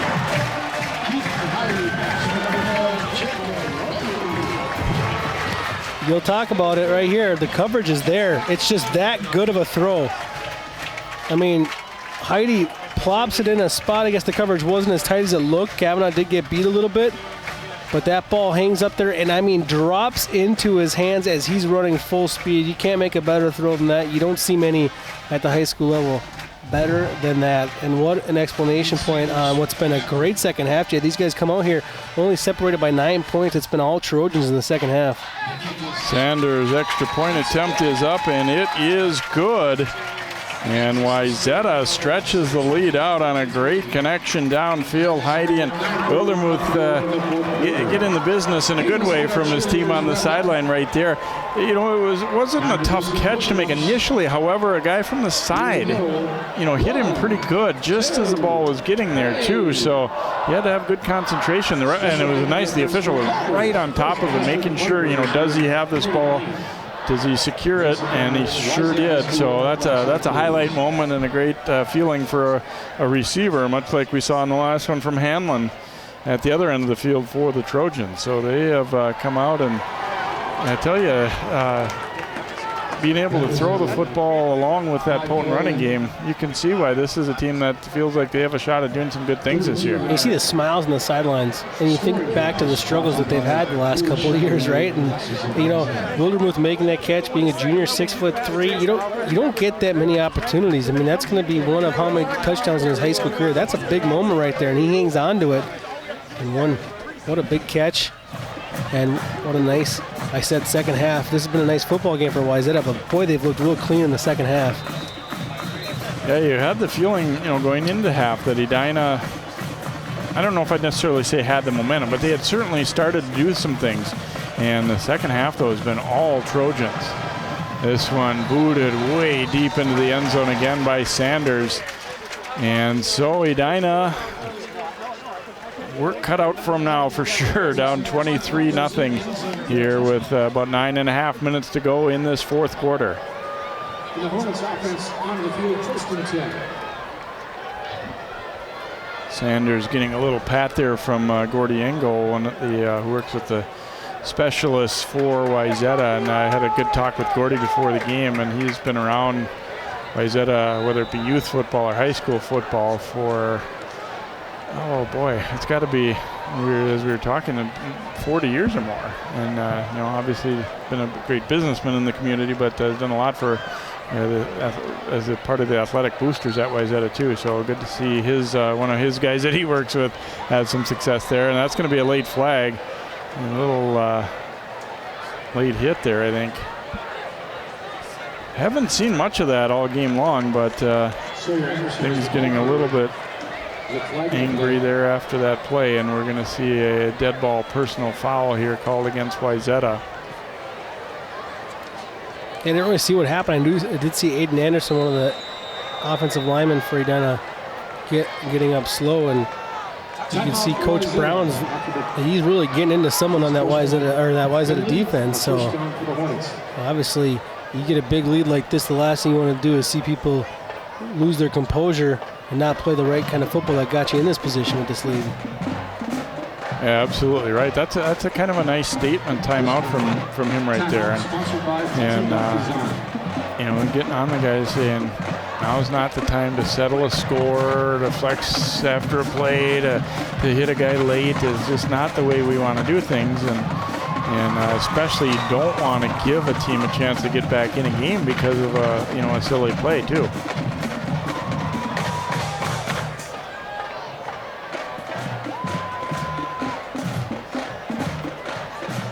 So Edina will have it 1st and 10 out at the 35 after that 15-yarder on the Trojans. Haven't seen much of that tonight. The guys are hitting, that's for sure, but we haven't, from either team, we haven't seen, a lot of, big talk after the whistle or late hits or anything like that. They're playing hard through the whistle, though. Pitch back goes to Anderson here, and he is wrapped up after a pickup of couple there, maybe 3.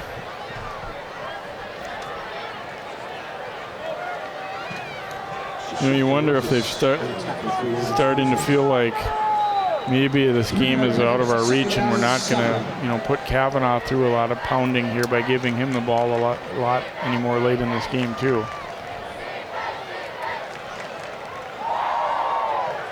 Offendick looking to throw, floating it deep downfield, and just a little too far. Kind of looked like Malum was slowing up a little bit, just trying to locate that ball over his shoulder. It felt like maybe if he had just kept running, that one might have found his hands. I agree, a little elegant arms. I don't know why the arms didn't even get extended to make an effort. It just seemed like he didn't quite finish the play. I guess maybe he saw his depth percent showed him that he couldn't actually get to that football, but it just looked like he could have maybe got a fingertip on it. Yeah, I almost had the feeling that as he looked back, he didn't really locate the ball immediately, like just right away, and then kind of was too late by the time he saw that it was going to be over him. Offendick will throw down the sideline, and that one was incomplete. Well covered there as he wanted to go to Freeland.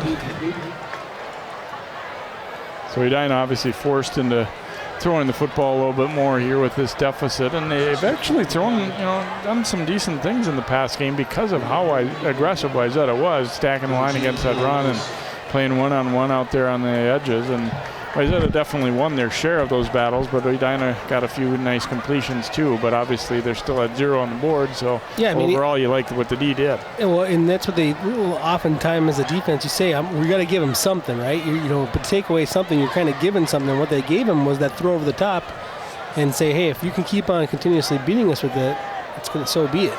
Different punter this time, Nathan Seymour. So maybe Kavanaugh's banged up, or just out of gas a little bit too. But Seymour drops the punt down, and Wayzata will have it at about their 29-yard line here as they get the ball back. And boy, they have performed well in their home opener here, leading it by a score of 23-0. And now here's this thing where you work on situation football a little bit here too, Joe.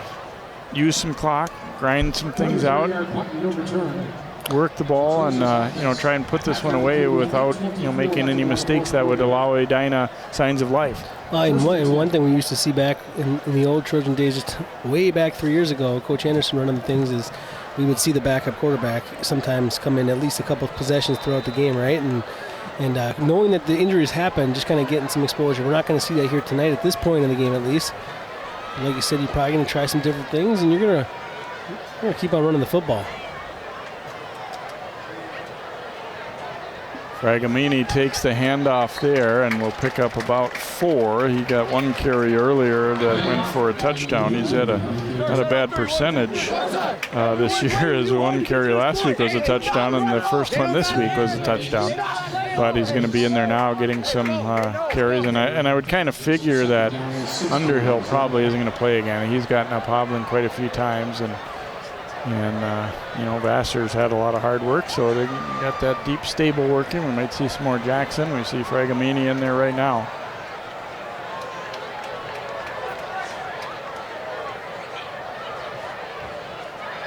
Back to Fragamini and wrapped up. Hensler on the tackle.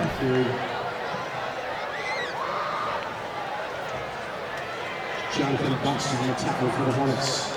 Well, Wayzata, I've been really impressed with the way this offensive line has played here tonight. Mentioned several times throughout the night that it looks like just them alone winning the battle up front has allowed for there's been not any negative plays, right? They're not being tackled in the backfield. Certainly, a lot of times they're falling forward for a few positive yards on each and every running play. 3rd and 5. They'd like to keep this drive going, get a couple of first downs at least. Going to go to Jackson here, switches hands at the ball and is brought down. He's going to be short of the first down by about a yard. Coming up to meet him was Griffin Spence. I'll tell you one thing Edina does do really well is tackle out in the open field. I mean, you have not seen a lot of missed tackles, broken tackles on that open field. So 4th and 1, and they're lining up to go for it here. See if they really will. Might be a no play here where they're trying to draw Edina off. You never know.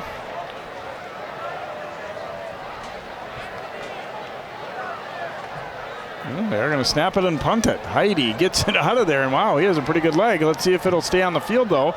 It's going to bounce in the end zone for a touchback. You're too good of a punter. Heidi. He was pumped up about how well he hit that ball, but then disappointed when it bounced into the end zone. And that's a little interesting wrinkle to throw in there when you got your quarterback can punt the ball pretty well too. Yeah, that can come in handy to pin a team deep. Now he's going to have to get better at angling that football because you're only going to run a play like that at midfield when the threat of going for it's there. Right. The 20-yard line. I still like the idea by Wayzata, even though it end up as a touchback. You're able to punt the ball with no threat of a return. That's awesome. Huffendick still in there at quarterback. He was hobbled a little bit, it looked like, a few moments ago. So they'll have it 1st and 10 at their 20. Play action here, throwing complete. Oh, and Shiraka was there and waiting and lowers the boom there on Gus Angelos.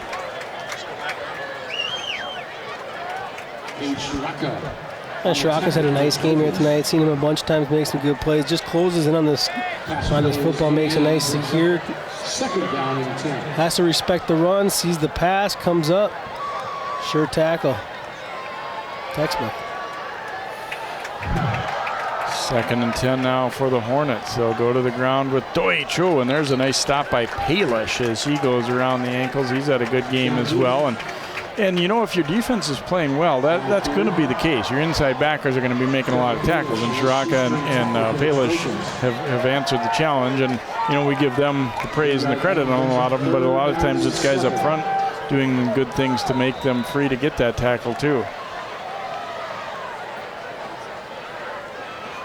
So 3rd and 7 now for the Hornets. This one's starting to feel inevitable for them, that they're too far behind to catch up at 23 zip. Huffendick will throw it up, and nice adjustment, and the catch is made. Malum That one was not an easy one to grab, but he did it. You could tell this is something they work on a lot in practice. I mean, to come out here and throw this many fades, and the receivers have shown their ability to get the separation and adjust to the football. It's a great catch.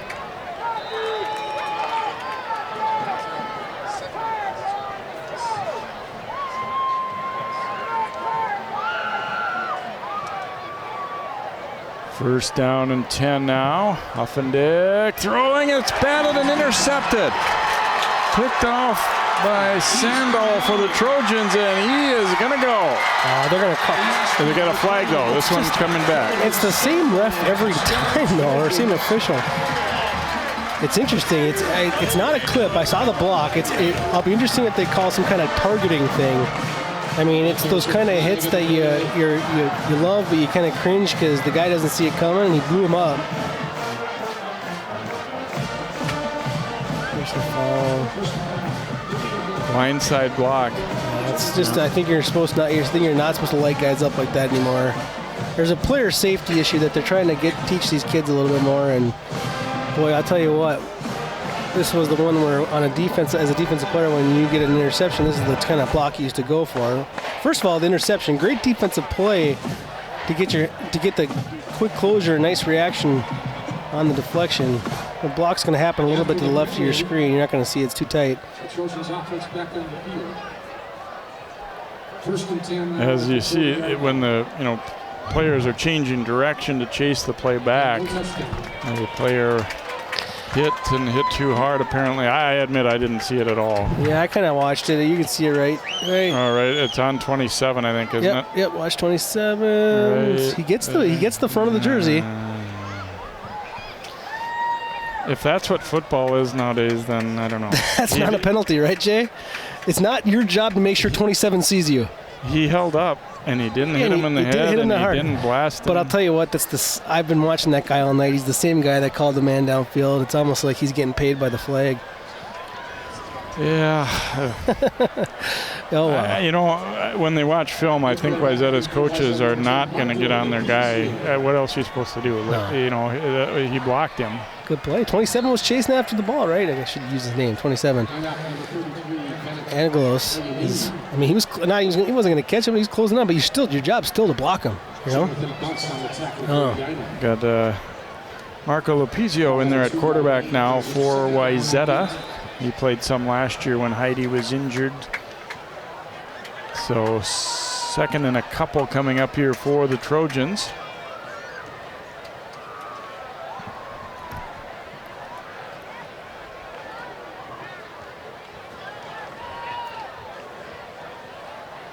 Lopizio is going to throw, and a little short as he went for Brody Bjork out in the flat. So it will fall incomplete. I like Lopizio's reaction there. He kind of had to do a little windmill and warming up the arm. Now he's stretching out the arm. He knows that's a throw that, man, get out there in a varsity game, you got a full crowd. That's a throw that he probably makes in practice all day long. Be a third down and long here for the Trojans.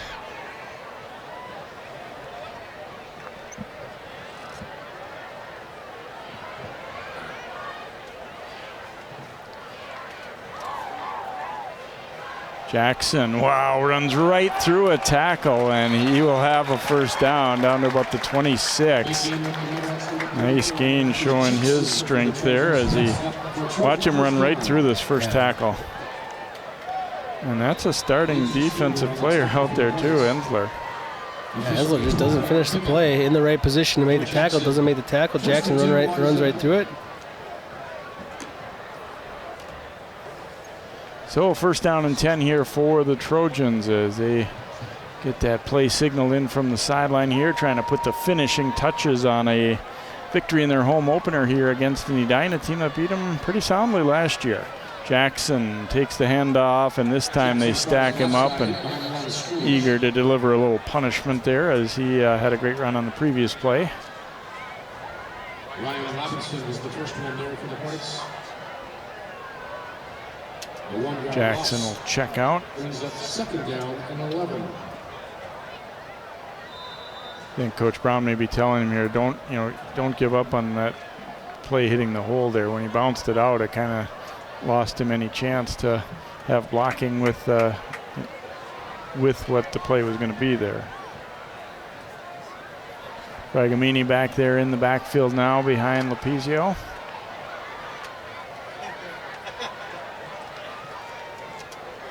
And he will take the handoff. Good blocking up front, and down he goes to about the 15-yard line, and that should be enough for the first down here for the Trojans. Yeah, great job up front and outside. Runnemont, wide receiver on the right side. You'll see 18 at the end of this. Really doing a good job trying to finish his block, but he held him off for a long time out in the open field, which is hard to do because you can't. I mean, in the open field, that's the hardest place to block because the holding sticks out so much. You're blocking a quicker player, and a lot of space to make a mistake. 1st and 10 now for the Trojans. Fragamini this time going out left with it, and a flag is down as he breaks through that first wave of tacklers. See what we're going to have for a call here.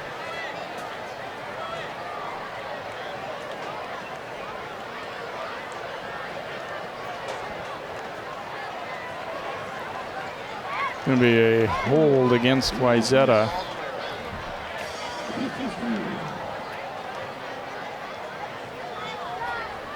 Yeah, the flag came in pretty early in the play, which led me to believe it wasn't anything to do with the tackle here. Let's see, right? Might have been, yeah.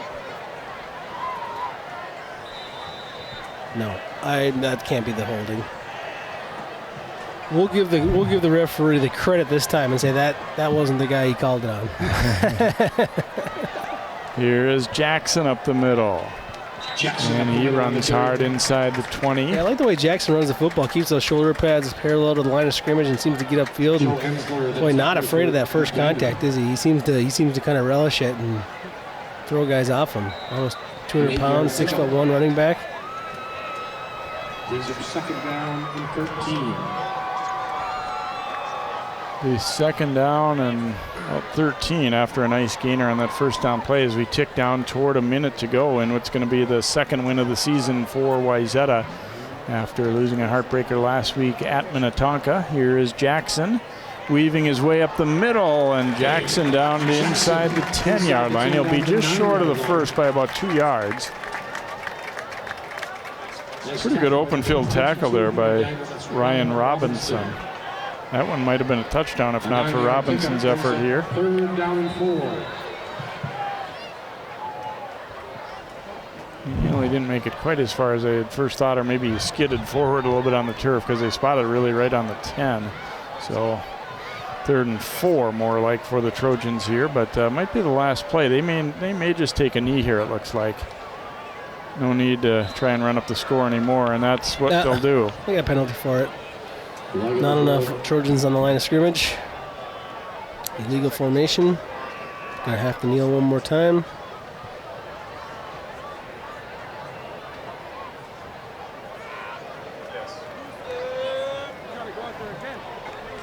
Yeah, you are correct.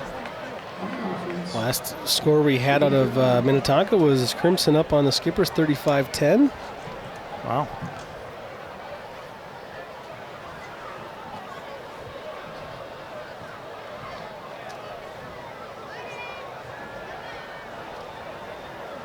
So, not sure if they'll need to run a play here. They did wind the clock, so they really don't need to kneel. They can just let this thing run out.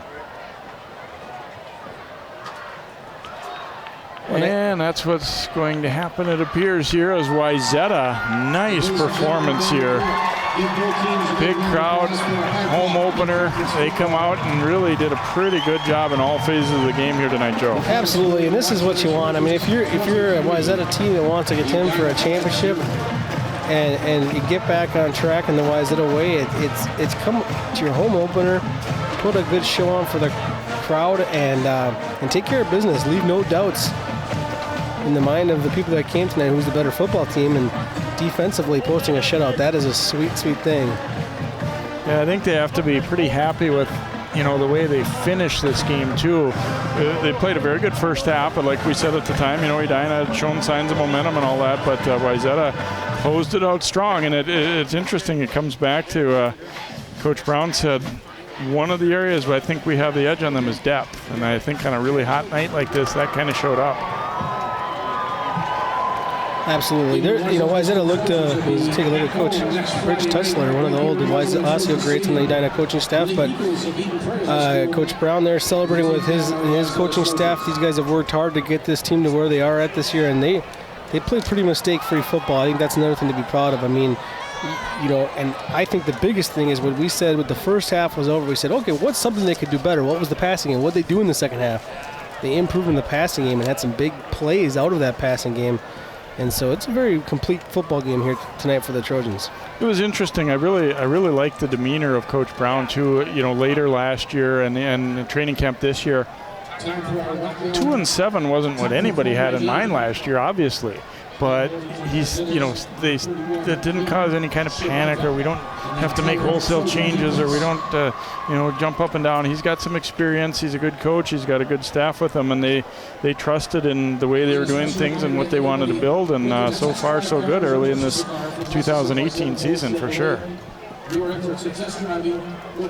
Yep, and I think that shows a lot of trust in some programs that have had the history that Wayzata has. There's probably a lot of panic around them. So to keep the panic away from the kids and away from the coaching staff, that says a lot, because I guarantee you, knowing how youth sports is into high school sports, there's a lot of panic in the community when your team goes 2-7 and you're the Wayzata Trojans. So to not sway from that, come out here and the way that they've come out here is sound defense and a solid offensive line. And I think when you have those two things right there, you're going to be in every football game and you're going to give your team a chance. Well, and as you touched on too, you give a reason to come back for all these fans that came to this opening night. They're like, yeah, this is a good football team. We'd like to come see them again, and that's what you're obviously hoping for. The fan part of it is just an extra added bonus as to what goes on the field. But you want to excite your classmates. You want to be getting those slaps on the shoulder pads on the way out tonight, and maybe in the hallway and during school and all that kind of thing too. So certainly a good win for them. And Coach Lamker, they're still a pretty good football team over there at Edina, no doubt about it. But tonight, they some of their weaknesses were exposed a little bit, I think, too. Yeah, absolutely. For Edina, they look like they got a pretty good defense. I think tonight to only give up 23 to this Wayzata team. Not that Wayzata team offense was so great. It's just they were winning the battle up front so well, and then they had the field position side on their side for so many different possessions. So to fight that and only give up 23 points, I think, is somewhat a positive. I know that sounds weird, but it seems like a night that they could have given up a lot more touchdowns based on the way the ball was bouncing and the way things were going. I don't know where we can be yet. So it's nice to go and play a football game, dominate the way you did, win 23-0 and go, you know what? We can still play better next week. That's a good feeling. Coach Brown addressing his troops right there. An exciting win for them tonight. We'll step aside for a moment. Allie's going to hear from a couple of happy Trojans in just a moment. Wayzata 23, Edina nothing. Our final here tonight.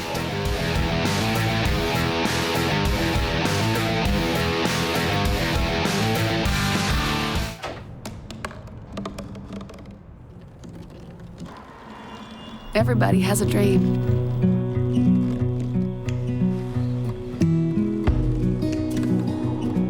Mine was to see the ocean. And with a little help, I made it.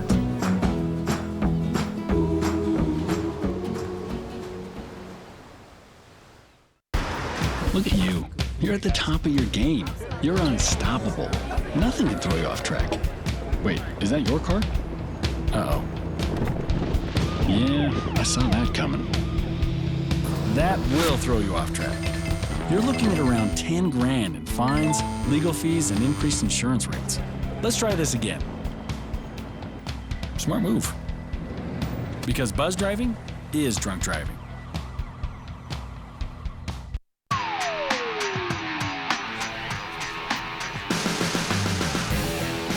Strong performance for Wayzata tonight as they win it by a final score of 23-0, pitching a shutout defensively, getting a safety on the special teams, and then really getting that offense going quite well in the second half. Ran the ball well in the first half, threw the ball well in half number 2, and just a pretty complete win overall for the Trojans after a close, tough loss over at Minnetonka a week ago. So Wayzata improving to 2-1, and let's go down now to Allie. All right, Tom. Hope so. All right, guys. So in a game that's all about defense, it's only right we brought in the linebacker, Trevor Palish here. Trevor, Coach Brown at halftime described your guys' defense as lights out. What was it about your performance tonight that was able to be so effective for you guys? We just came out. We were just ready to play. After the loss last week, we just came out. We were determined to win. We needed everyone to set the tone. We started off the game strong with the safety, holding them back. So with that strong start, we all just set that tempo for us, and we just continued to build off that each and every series that we were out. In the fourth quarter, you guys had a stop on 4th down. I saw you specifically. You were so amped up about that. Take us through that play. Yeah, I read it good, and the ref came over to me after and said that I got too much energy and I needed to tone it down, and I'm sure Coach Brown was fine with that. But yeah, we were all excited. That was a huge turnover for us to get it back to the offense there, and huge stop and momentum killer for them, and big momentum for us. So it was a huge play for all of us. If your defense was to play like this all season, what does it say about your team moving forward? I think if we continue to play like this and get better every day like what we are, I think we'll be the best defense in the state. Hey, it was an impressive shutout tonight. Congrats. Thank you. We're going to bring in Keaton Heide here. Keaton, in this game that we were talking about was all defense, and it was kind of a slow start for you guys offensively in the first, but the second half changed. What happened? We just went into the locker room, and Coach Brown just kind of talked to us, sat us down. It was just like we just need to get everything rolling. Things were clicking in the first half, but just not as well as like we knew that they could be. And so after he just kind of talked to us, we kind of just made a decision as an offense and all met up, and we're just like, we just need to finish this game and put it away. In the fourth quarter, you did put it away. You had 2 passing touchdowns in the second half, but that one for 34 yards to Jake Wildermuth, that was the most beautifully thrown ball. Take us through that one. Thank you. The funny thing about that play is it was actually, so the 2 receivers were supposed to run different routes, and so Jacob actually ran the wrong route on that play, and it was the funniest thing. So my read on that was just to read the safety, and then depending on what he did, just make a throw. And I trusted Jacob. He's like showed up consistently throughout the year, whether it's workouts or in practice, in film, he's always there. And so I just knew he would be there to make the catch. What a story to a really fun touchdown. Now, Edina's football team, they are no joke. What statement did your team make today, shutting them out? I think the biggest statement that we made today was just that we can compete with anybody. I know like the last 2 years it's been kind of rough for us, like both sides of the ball, and then coming back this year, starting off with 2 wins already is big statements for us, and just showing they were 2-0 that we can just go out and compete and play with everybody. You guys are back home next Friday against Eden Prairie. We all know who Eden Prairie is. How do you use this momentum to steamroll forward and have repeat performances? I think the biggest thing for us is just to stay level-headed. Like, don't get too high, don't get too low, and if everybody just kind of does their job, shows up, and works as hard as they have been in the past, then we'll be just fine. Congratulations on a great performance tonight, Keaton. Thank you very much. Guys.